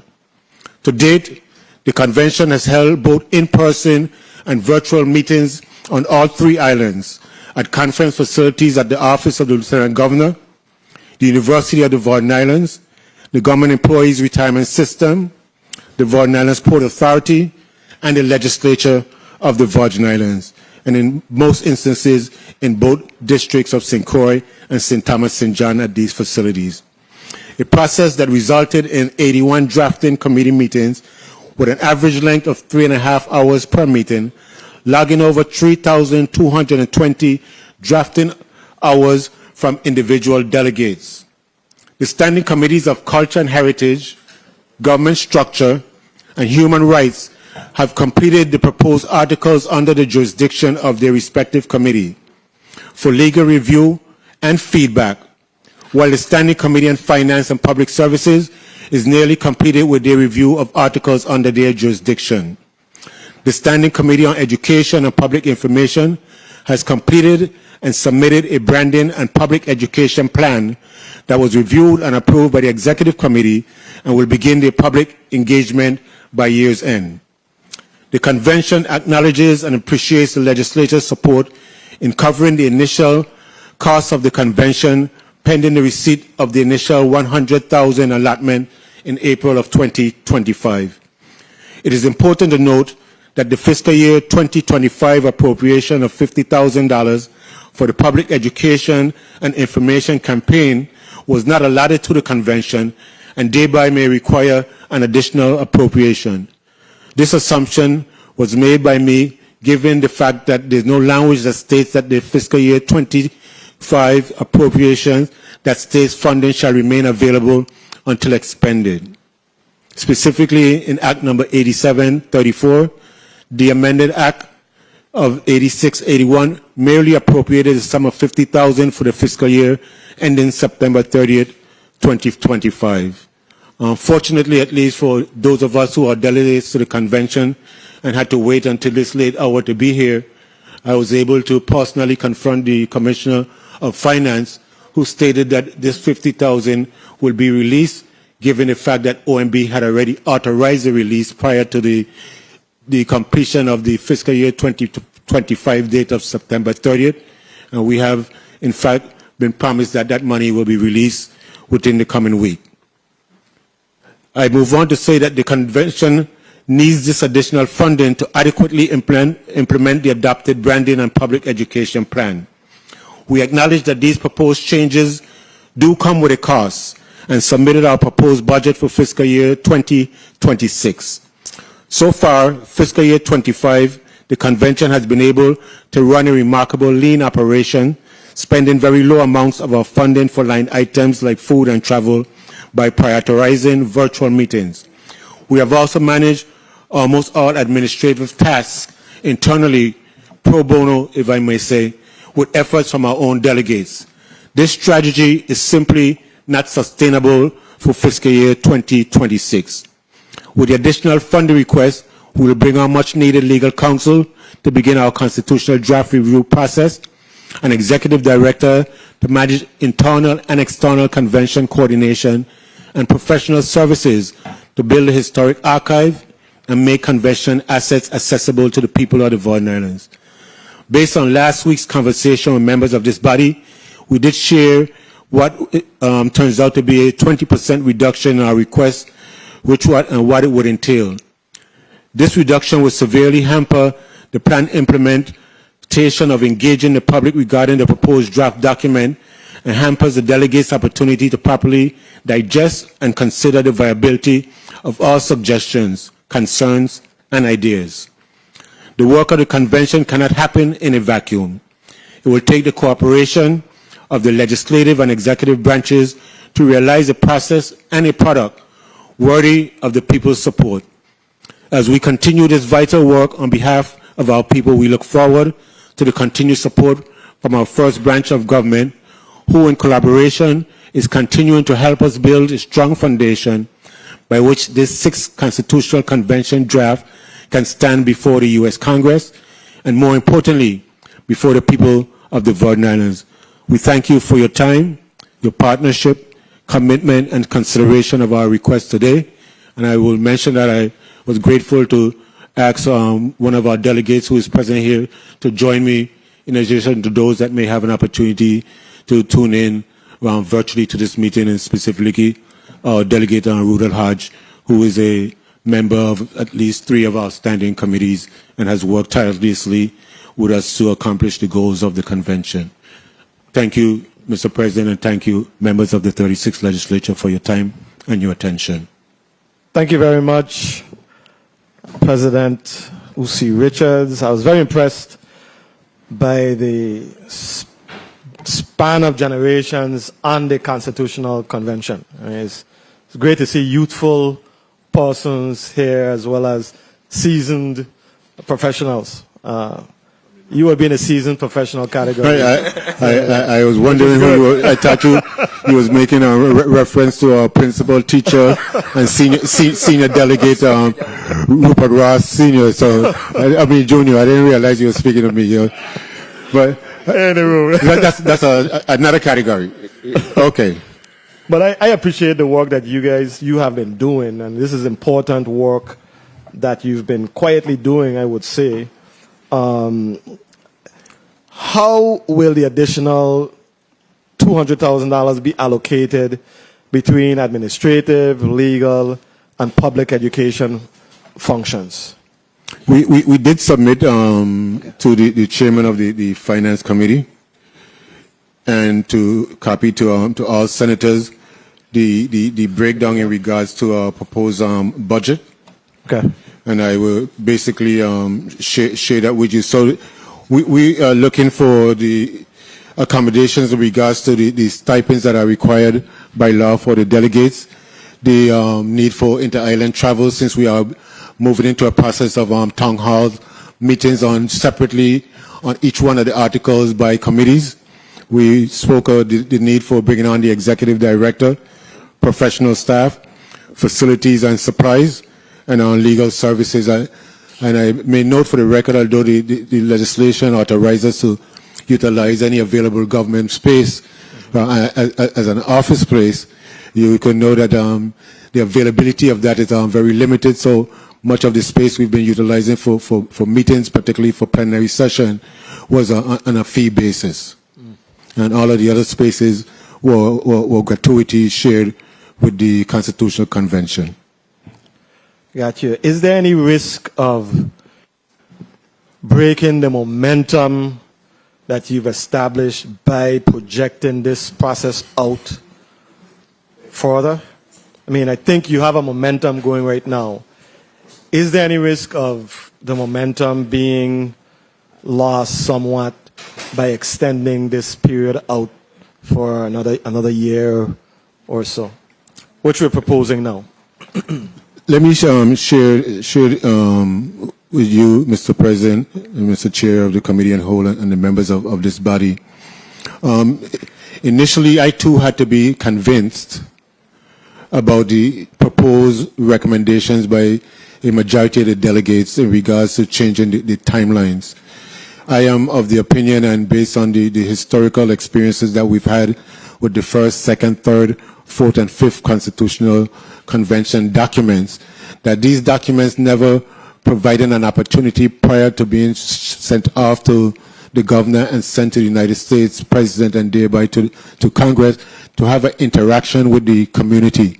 And I think that the opportunity for engagement with the public to provide a sincere approach, to provide the mechanisms, whether electronically, by website and email, to gain their feedback, provides a greater strength to the community and provides a buy-in for public support. But I think that I would also like to allow for Delegate Hodge to also speak on this topic, since he was one of the individuals that have worked with the group in making the proposals to the convention members. Excellent. Delegate Hodge? Thank you. Thank you, Mr. President, and thank you, Senator Potter. I think when we look at the history of these conventions, 1 through 5, there has never been an opportunity for the Virgin Islands public to really engage with the document. We could look at the 5th draft. It was submitted to the governor on the last day. So there was no true time for the public to really digest and improve on the document and give their suggestions, improvements, and so forth and so on. So looking at the history of these conventions, we decided that it might be the best case to push the timeline out. Also, there was other factors that was considered, such as the government shutdown, midterm elections, so forth and so on. So we really decided that it makes more sense collectively for this convention to make sure it's the last convention, because we do not want to have a 7th constitutional convention of the Virgin Islands. We do want to make the 6th, which stands for VI, as the last convention that we actually get a document to the people of the Virgin Islands. So that why the decisions was made to move the timeline out further from the October 31st, 2025 timeline. You make a very persuasive argument, I think. You do. I'm very surprised that we never had this period of engagement with the general public. Those 5 conventions, we never had that period of engagement with the final document. And that was never done, and I think the lack of engagement with the public in general created the opportunity, particularly with the 5th Constitutional Convention, for individuals to share their own personal opinion and create the confusion in the community. And as you can see with the 5th Constitutional Convention document, individuals got tied up and locked into subject matters like the definition of a Virgin Islander, a native Virgin Islander, without having opportunity to yourself read on their own or being presented to them the context in which it was being used. Absolutely. Very valid point. Senator Alma Francis Heiliger, you're recognized for your 2 minutes. 2? Okay. Thank you so much. Good afternoon, good evening to my colleagues, the people of the territory, to the testifiers. I have been following the Constitution for quite a long time. As a matter of fact, my first introduction to politics, I ran when I think over 100 plus delegates ran. That was my first time I ever ran for anything for the public office. But what I am still very much concerned. I support us potentially shifting days for turning it in and stuff like that, but I'm a little bit concerned about changing the deadline, which is roughly a year and a week from now, for it to be on the general election. And the reason why I still have a concern, I am very much worried about low voter turnout. I have participated in 2 special elections, 2 of them. And the voter turnout was so ridiculously low. We marketed them, they put them out there, they knew what they was for. People just don't seem to have the same enthusiasm to turn out and vote when it's not either a general election or trying to the off year for senators. Even when you pay attention, you would have more people turn out during a gubernatorial election and the senators versus just the senators alone. So imagine when it's just a special election. And that's where my worry is, because the Constitution is so important to the people. I really am looking forward to as many people participating in the process. And that was part of the strategy of why it was to fall on that specific general election, because the concern was to make sure as many people was there participating as possible. Now, if we take that away and extend this another possible 6-7 months for marketing and other things, I think you might end up getting it one way where more people might know, but you might still lose another where you might not have as many people participate. So that's where I am kind of struggling as to why this might be the best way. So my only question I'm going to ask you, if for some reason this body only changes the specific submission times and you have a smaller window to market and really get it out to the public for doing town halls, really pushing it on the radio, getting the people to understand, versus 7 months, maybe you might only have 3 or 4 months, is that something that we could utilize and it's doable so we could make that November deadline versus potentially sending it off to the following year, have to spend an additional $700,000 roughly and still run the risk of low voter turnout? That's where I need a little bit of understanding to see if this is in the best interest of the people at the end of the day. Thank you. Thank you very much, Senator Francis Heiliger. Yeah, thank you. I want to begin by saying that the the voters' records do not, in fact, underscore the point that you're making. I would use that example for general election where there are gubernatorial elections. And I've been a candidate on, of 3 occasions to the Virgin Islands Board of Elections. The number of individuals that vote in and cast a vote in the gubernatorial election and the Senate race, the Board of Education and the Board of Election race varies and diminishes as you go down the ballot. The same goes true when you have a referendum issue on the general election ballot. We are recommending and strongly requesting of the legislature to provide a different approach in information, in education, in making it pertinent, relevant to the people in the community. The last referendum issue that I am aware of was the one of reapportionment of the legislature. The subject matter of reapportionment of the legislature outside of the discussion of soliciting sufficient signatures to get that subject matter on the ballot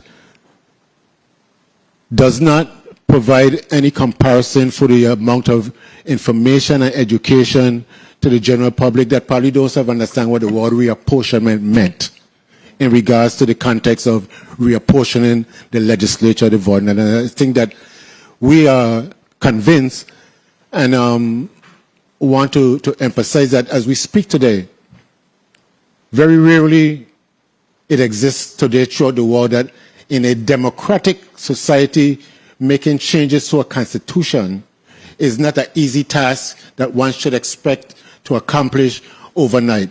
Now, the most recent changes to constitution that are taking place throughout the world are in autocratic ruling entities and government who are able to put forth the authority based on the structure of their government to make changes to the constitution. So democratically, it requires a little more time. I do want to not breeze off on the subject matter that's been raised by Senator Francis, but I do want to provide also an opportunity for one of the advocates in the group for bringing on this subject matter of expanding, informing, public engagement and information, to provide an opportunity for the Secretary, Delegate Daniel, to also weigh in on it, because as I mentioned earlier, Senator Francis, you were not the only, Senator Francis Halligan, you were not the only one. You were not the only one in that boat. They had to convince me too, to adapt and to consider the argument. And today I appear before you because I'm convinced that this is a worthy path that we could travel. Let me officially welcome you, Delegate Daniels, Madam Secretary. I failed to acknowledge you when I saw your face appear on the screens, but do you care to offer any remarks on that on the question? Good evening, yes, Delegate here. Good evening, everyone in the Virgin Islands. Thank you so much for the question, Senator Francis Heiliger, and thank you, President Richards, for allowing me to answer here. To directly answer your question, Senator, the method by which we reach the people of the Virgin Islands doesn't change given our timeline, right? You know, we're going to do the traditional community town halls, youth engagement, educational events, accessible materials, podcasts, media partnerships, using schools and social organizations, churches, faith-based leaders, things of that nature. You know, we have an enclosed network. We have a really tight-knit community. Getting to the people of the Virgin Islands, meeting them where they are, getting accessible messaging is something that the Virgin Islands actually does really well. I think the question is how do we make this relevant and timely for the people of the Virgin Islands, especially given all of the political turmoil, all of the economic turmoil, all of the very real things that people are dealing with? How do we make a constitution something that they care about? And that, I think, is why the request for time is so important. As President Richards was stating, self-determination and, you know, building governance is a long process. And Virgin Islanders have been embarking on this endeavor for at least 50 years. And so my question is, why rush the process? I would, you know, beg to offer that we should be pursuing quality over a quantifiable time period. And so if it takes us an extra year to make sure that our messaging is relevant and not necessarily just fast, I think that is something that the people of the Virgin Islands deserve. And I think that is a journey worth embarking. And I think that is something that the delegates have committed to. So I appreciate your question. And so if the question is specifically about the method of messaging, it doesn't change. But if you want us to do it quicker, it will be more expensive. But if you want us to take our time and really engage with the people of the Virgin Islands, then I think giving us a little bit more time and a little bit more care would be greatly appreciated and would be more effective. Thank you for the time. Thank you for your response. Senator Heiliger?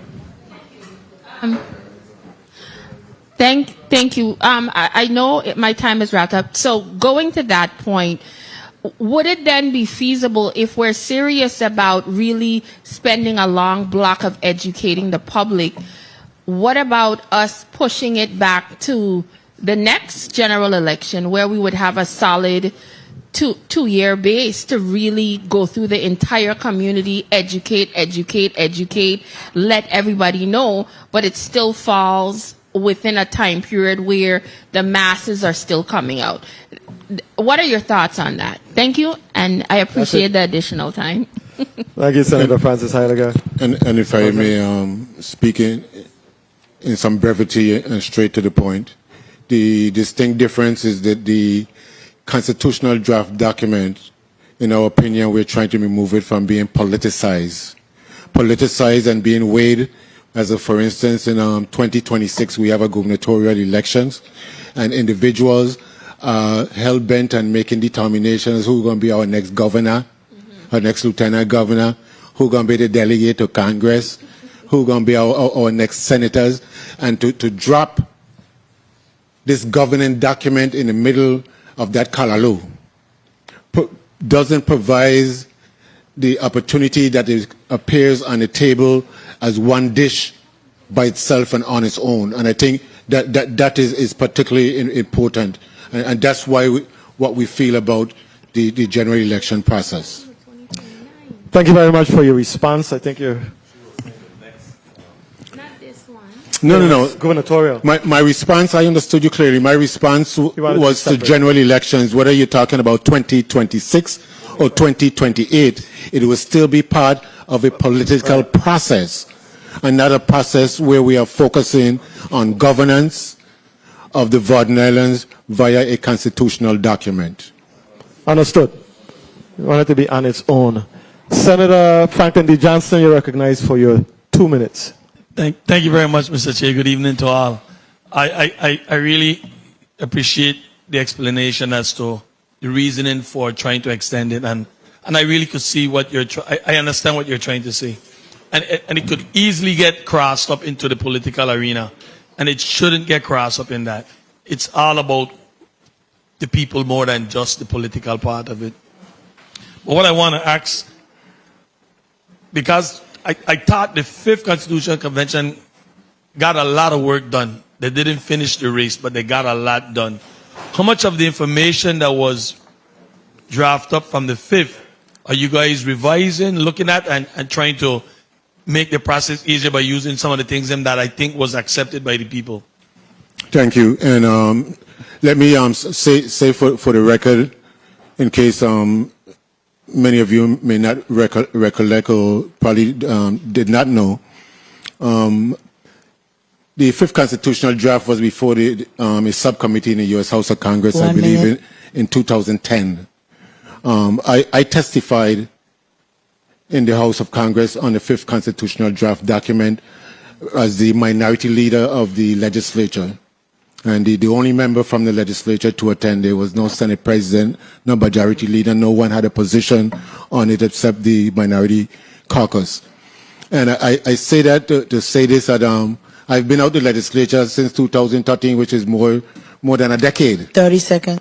And so we're talking about suggestions, ideas, and that were promoted almost 15 years ago, if not 20 years ago.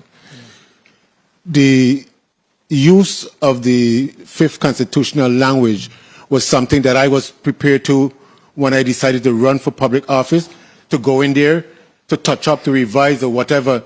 But the law that the legislature passed It says to utilize, to revise, to modify, to substitute, or delete parts of both the revised organic and the Fifth Constitutional Convention document. And that language in and of itself gave a majority of the delegates an open door for the creation of new language, not just because of the time frame, but because of the new experiences that we've had with constitutions that were being drafted and developed throughout the world. And so that was the experience that we've engaged in over these past months. I want to show you guys, I have a lot of confidence in this sixth constitution. My reason for having a lot of confidence, it's a very diverse group of age, youth. Mr. Usi Richards, the middle part, and then you have the real seniors there. So that diversity of folks from different generation gap, I think, is going to bring some good. No, he ain't in the middle part. It's going to bring some really good fruits to the people of the territory, and I'm here to support you guys in whichever way I can. So, and my final question is what the entire budget is for the Constitution, because you're talking about a 20% cut that you're saying will create some havoc. So what will be the total budget? What we had requested prior to the call that we were on was some $373,000. We have applied a 20% reduction based on the discussion that we had with senators when we were on the team's meeting of approximately $310,000. We know that the present legislation says $200,000, and so if we can get the $310,000 as an appropriation from this body, we will be forever grateful. Thank you very much. Thank you very much, Mr. Chair. Thank you very much, Senator Johnson. Senator Hubert Frederick, you're recognized for your 2 minutes. Thank you very much, Mr. Chair. A pleasant good evening, colleagues, testifiers, central staff, my office, and listening and viewing audience. Mr. President, thank you for joining us and the other delegate members. From the onset of this process, I had my concerns, and I personally went to each individual member and I said, you have my full support, but after the time limit ends, you will lose it. I said that hoping that you guys would come together and work faster, smarter, and knew it was a limited time frame you had to produce this document. It was unfair compared to the other conventions. I understand that, but you took the job and you said you could do it. Now you're telling us you can't do it in the time frame that the legislation was offered. 1 minute. The budget has quadrupled now. It was 100,000. We're 310,000 now, right? So we're going to add 100,000 on that, the one that we're using this year, right? Is it going to be 410,000? Is that correct? I'm sorry, you finished? Is it 310 plus the 100,000? Just for clarification. Yes, that's correct. Okay, so now the numbers 30 seconds. are growing, and I'm not saying that the document won't be wonderful, but cost does matter, timing does matter, and I understand our discussion went into whether it's going to be a political year when the referendum is offered or not, but we knew what we was heading into initially, and so I am just saying, because money does matter, what was the thinking to start increasing the time frame and the monies this new budget when we knew that it was limited funded with a limited time? Who didn't know that? Which delegate wasn't familiar with what they were facing when they took on this job? May I? Yes. No, I want to make sure that you finish your thought. I beg to differ with your assessment and your comment in regards to being smarter. I am of the clear position that we, in fact, did work smartly on this particular task. The assumption, as I read the requirements of the law, with the limited time frame, the limited financial resources, the intent of the legislature is not what is reflected in the legislation that was passed. In the legislation intent, when they discussed it on the floor, and you could go to your archives, it was intended that you will put together a group of people that will go through, review the memorandum issued by United States Department of Justice, make the necessary adjustments based on the memorandum from the Department of Justice to the fifth document. That was the intent that was articulated. The legislation that was passed goes way beyond the scope of the articulated intent. And so the legislation as passed provides for new ideas, revisions, modifications, deletions, additions, as I outlined. Those were words that I did not grab out the sky. Those were words that are in the law itself. On the subject matter of course, I don't know. I keep here a couple of senators keep referring to me as being old or a senior, and in my upbringing, the old people say old broom does sweep corner clean, and so that in that subject matter in regards to us as delegates, not only having the experience, youthful and millennial individuals, we were able to sit down, because when we sitting around the table, it wasn't as if we went to church, and we all say our fathers and Hail Mary. We have disagreements, we have battles, and in our disagreement and battle, at some point we have to come to some consensus, and our consensus is that we needed to provide a modern, progressive, transitional document that can work on behalf of the people of the Virgin Islands. So I didn't mean to speak at length, but I do take exception to the implication of your statement that you thought we'd be more smarter. And I do believe that we've been smart in our efforts among the delegates. So my comment would be smarter is to know what you were facing when you took on the job. Just because I said you could make changes, modifications, it doesn't mean you have to make extensive changes. That's all it means. But thank you very much for the time, Mr. Chair. And again, I want to thank you guys for the hard work you've done. Yeah, and I want to again ask you publicly to consider supporting and understanding the efforts that we're putting in, because the subject matter of modifying, revision, and deleting was not done because the law said we could do it.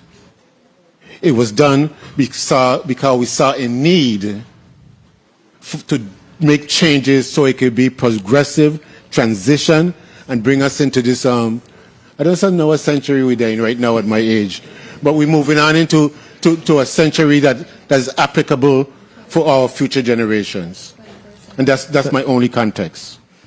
Thank you. Thank you very much, Senator Frederick and President Richards. Senator Carla J. Joseph, you're recognized for your 2 minutes. Thank you so much, Mr. President, Mr. Chairman. My questions are surrounding, of course, looking at the shift in the dates.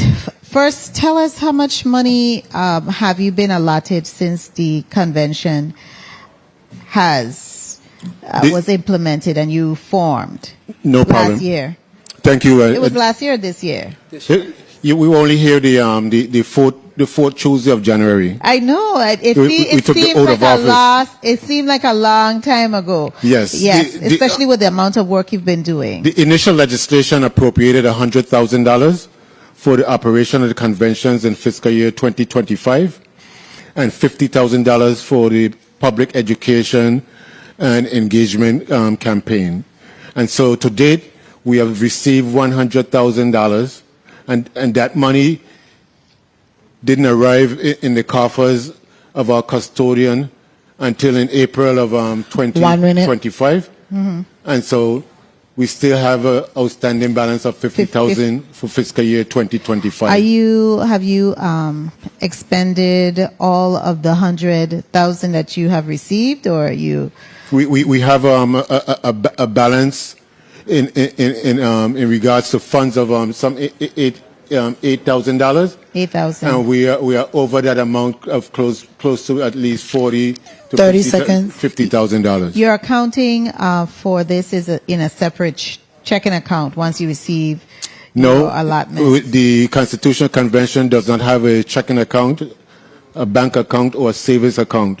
The custodians of our funds are the legislature of the Virgin Islands, because it was difficult to not be an incorporated entity to go to a bank and have an account. Okay, so the legislature is the custodian. I just wanted to That's be correct. clear and to put that on the record. Now, I just had one following question. Thank you. I know the time, Mr. Chairman. I wanted to have one following question, Mr. Chairman. May I? You may. Just to wrap up. How do you see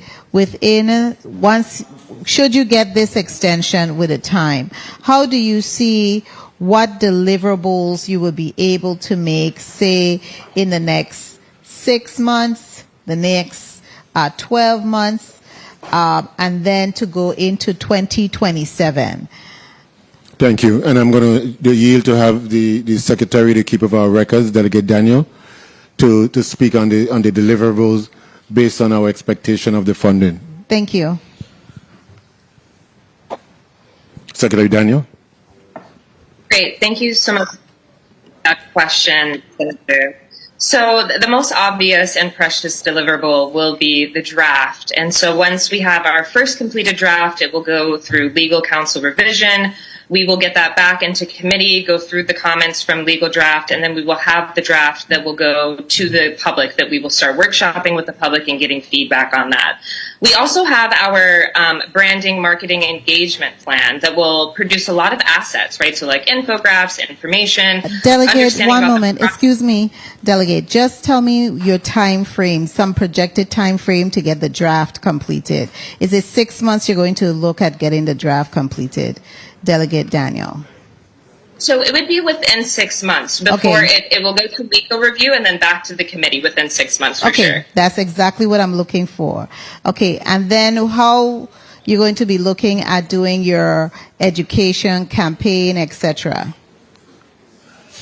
So we're working on all of that now. So by the end of the year, we'll have some assets to go out into the community. And then next year is the big push within our marketing contractor to get a lot of deliverables and assets and public information out into the community as well. Okay. Okay, so within the next 6 months, we should see 8 months, I'll be a little generous, see a draft that is being circulated and being promoted and education campaign being forwarded. Is that around the basic idea, Delegate Daniel? Yes. Okay. Thank you. For the draft specifically within 6 months, I think we can cover that. Okay. Thank you so much, Mr. Chairman, for the time. I just wanted to get a time frame. Thank you. Thank you, Senator Carla Joseph. Senator Novelle E. Francis Jr., you're recognized for your 2 minutes. Thank you very much, Mr. Chair, and good evening, Mr. President. Richards, Delegate Hodge Jr., as well as Delegate Daniel. I want to confirm that I've received your email in regards to your budget proposal on October 24, 2025, and is going through the process right now for consideration. I wanted to ask, in regards to the decision to propose the extension, how was that taken by a vote of the membership, or how was that decision arrived at? A presentation by a group of delegates was made to the entire convention membership on August 2nd in plenary session. We reviewed, discussed, adopted, and approved the proposal, and then I transmitted it as the president to the Senate President, Party, and Legislature on August 13th. Very well, thank you for that. And in regards to the $50,000, you said that you had a conversation. So is that currently accounted for based on your conversation with the OMB director? Yeah, you know, I'm from Fredstead, so I usually get myself in problems. So I saw a gentleman come in. I had to ask him if he's the Commissioner of Finance. He said that was he. So I tell you, we don't send you a letter since July 27 waiting for this little $50,000. So we realized that he said his email address was wrong. We rectified it. We gave him a copy of the letter. And I understand by next week he's going to be issuing the $50,000. So we don't need the legislature to take any action since OMB had already requested from them to release that money to the legislature. Very well. I just wanted that to be clear, and it's in fact in the records. The current financial arrangement or mechanism that the legislature being the custodian, is that a workable process for you at this time? Not only workable, is the only alternative, given that we're not an incorporated entity, is feasible. The only hair pulling experiences I have 30 seconds. is having to resort to write letter to governor, to write letter to OMB for them to release money that the legislature has been appropriated. You're from Project Says, so you got a writing letter, so that's not a problem. That is one task that I didn't perceive that I would have to take on. Yeah, no problem. But once you are able to do that, then you're able to access the funding, correct? Once the legislature receives it, and in the past, the legislature had even provide an opportunity to front some of our expenses until the money was received. Excellent. And my final comment is on that, again, I believe that you being the stakeholders, you being the individuals in the trenches, you being the practitioners, I think that your requests for the additional time as well as the additional funding makes sense based on your presentation, and it's something that I'll be taking advisement on. But I'm certainly in the position to support that, because again, you're in the trenches. We draft original legislation that talk about $100,000, but now that you have to do the practical work, you have submitted that you need more additional funding to be able to accomplish the task, and we want to see the task completed. Thank you very much. And thank you, and Senator Francis, as the finance person, I think old people say, you get what you buy. And if we only think that that all it takes is $100,000 to slap a document together, then we will get the same result in the document that we've gotten in the past. Thank you very much, Senator Francis. Senator Clifford A. Joseph, you're recognized for your 2 minutes. Thank you for the time, Mr. Chair. I don't know if I need 2 minutes. I thank you for your testimony, President. And I must say as well, I'm in support of the extension. I feel listening to your testimony, it's clear, and answering a previous senator as well, a colleague, that you yourself were listening. You've been part of other constitutional convention before, and precipitously between all of you guys, you came to agreement as well to see that more time is needed to make sure you bring the product back to the public. So once I think the public is educated, I don't think time should be of the issue. My key thing is spend once. I think we need to make sure we finalize this. So whatever money need now, we need to get spent, get this document together, and process it, and let it be the final document. Because at the end of the day, if we have to do the process over again, costs only keep rising. So I'm good with the time, and I'll be supporting it when you guys bring it. Thank you. Thank you, Mr. Chair, for the time, and thank you guys for it. And thank you, Senator Joseph. Thank you, Senator Joseph. And just for the record, this is my first time of being part of a constitutional convention, and we're fortunate to have 2 members that was part of the 5th constitutional convention, a member that was part of the 4th constitutional convention and served as the president of the 4th, and that's some 30-something years ago. But I was just fortunate to participate in the process on behalf of the legislature back for the 5th. Thank you.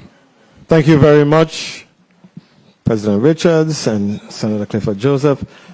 Senator Maurice C. James, you are recognized for your 2 minutes. You don't have to use the entire 2 minutes. Thank you. Thank you. Thank you, Mr. Chair. And good night to the testifiers. Good evening. And I will just say that I like what you said about the broom, so I'm going to give it to you. New broom, sweeps clean, but old broom know the corners. And I want to say this to all the members. What that means is, while new, fresh perspectives can bring about thorough change and enthusiasm, experience provides the deep, detailed knowledge that comes from long-term involvement. It highlights the value of balancing innovation with wisdom of experience, suggesting that both have their own unique and important place. And so I am looking forward, given the composition of this Constitutional Convention, to a beautifully drafted Constitution. And I know, as I've always said, words matter, and they must be crafted thoughtfully. And I expect that because I know Mr. Richards personally. And so I want to say that I support you, and I look forward to your work product. Thank you. Thank you, Senator James. Thank you very much, Senator James. As I age, I am going to adapt that statement as my new mantra. New broom sweep clean, old broom sweep corners. Know the corners. Okay, I make that change here. We're writing it down. Thank you very much. Senator Ray Fonseca, you're recognized for your 2 minutes.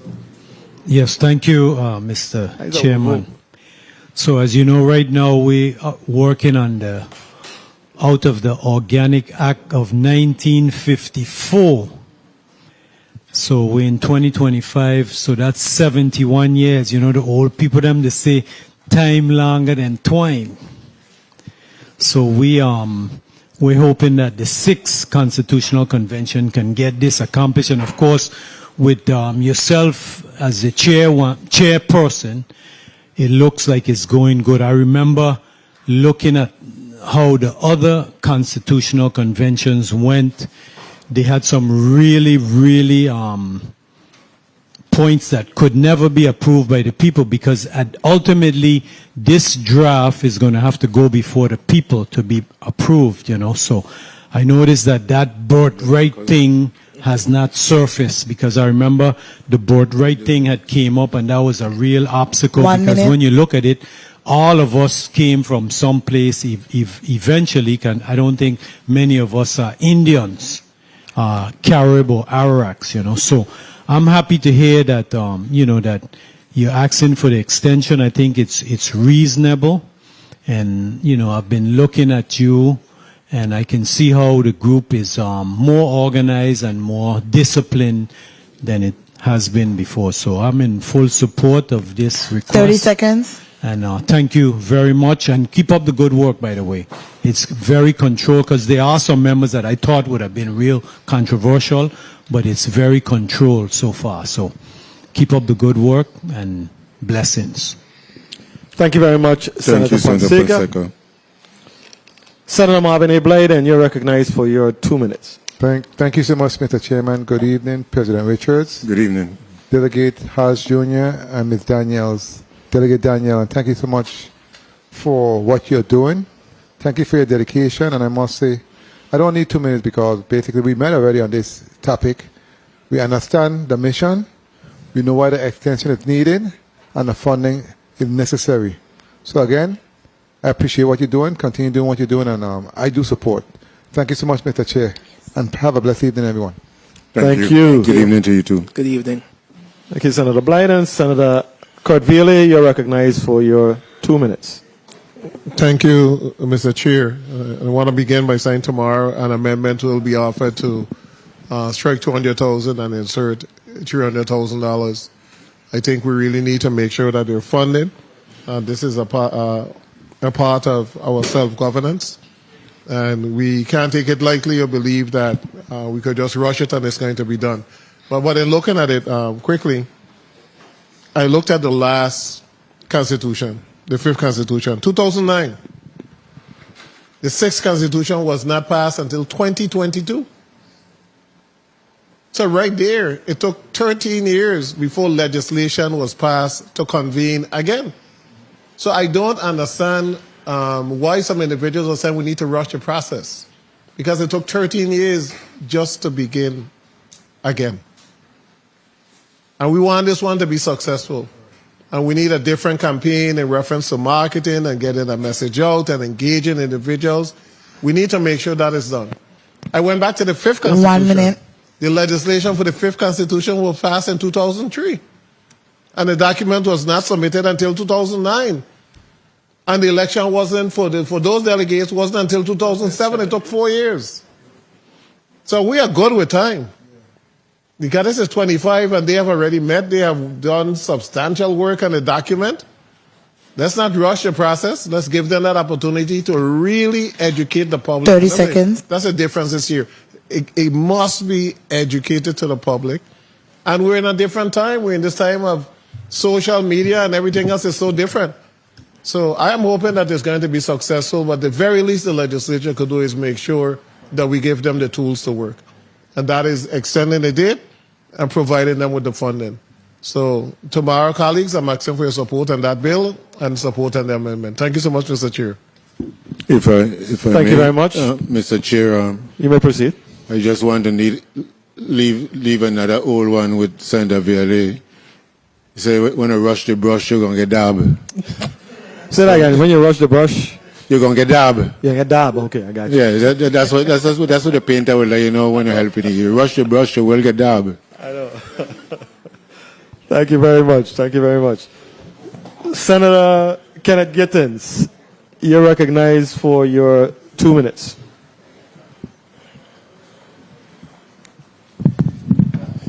Thank you, Mr. Chair. Well, I've heard some real good young talk and old talk there about the old broom and the new broom.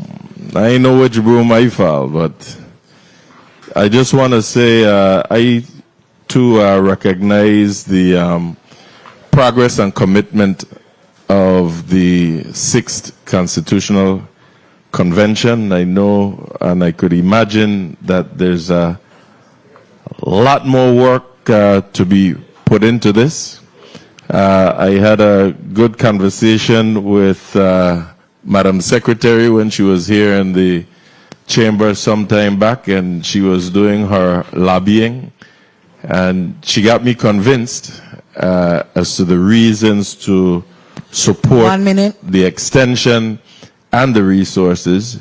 So me sitting here, I want to commit to you too that I will support Bill 36-0201 with regards to the extension and appropriating the funding for the resources. We know that we have our backs up against the wall as it pertains to funding. 30 seconds. But this is something equally important that we need to get done, especially for the future of these islands. And this shows also the commitment to self-determination. So I am committed to supporting your efforts so that we can all be successful with this 6th and final Constitutional Convention. So I thank you again. Time. And looking forward to this being fulfilled. Thank you, Mr. Chair, and thank you, Mr. President, and to your entire 6th Constitutional Convention. You, Mr. Hodge, and the Secretary, what's her name again? Daniel. Daniel, and everyone else. Thank you. Thank you very much, Senator Gittins. Absolutely, again, I just want to thank the delegates of the 6th Constitutional Convention for their hard work and their diligence to a process that it's not necessarily seen as a, fun, exciting barrel of laughs. It takes discipline, it takes thought, it takes research, it takes diligence, but it is something that is very important, and we are very fortunate to have folks like you who are committed to this process. And we're very much appreciative to you for your commitment. This is really an opportunity for us to collectively decide what type of government, what type of society we want to have. That's critical. How do we want to infuse our own VI values and touch two things? So this gives us that opportunity. I only hope that the majority of Virgin Islanders understand it, that our children understand it. I am grateful that we have young people on this commission, because I think that in the past has been the missing voice, getting the voice of the millennials and the Gen Zs and those younger folks. It gives me a sense of joy and pride that you find this important enough an issue to vie for a seat on this commission. There's hope for us, there's hope for the future, there's hope for this territory. So on that note, we've had a very long day. I want to thank you all for being here, sticking it out with us. And I'm going to give you three an opportunity to just give us a 30-second wrap-up statement. Thank you, Mr. President. Delegate Daniel, you want to go first, and then we have Delegate Hodge with me, and I'll be brief.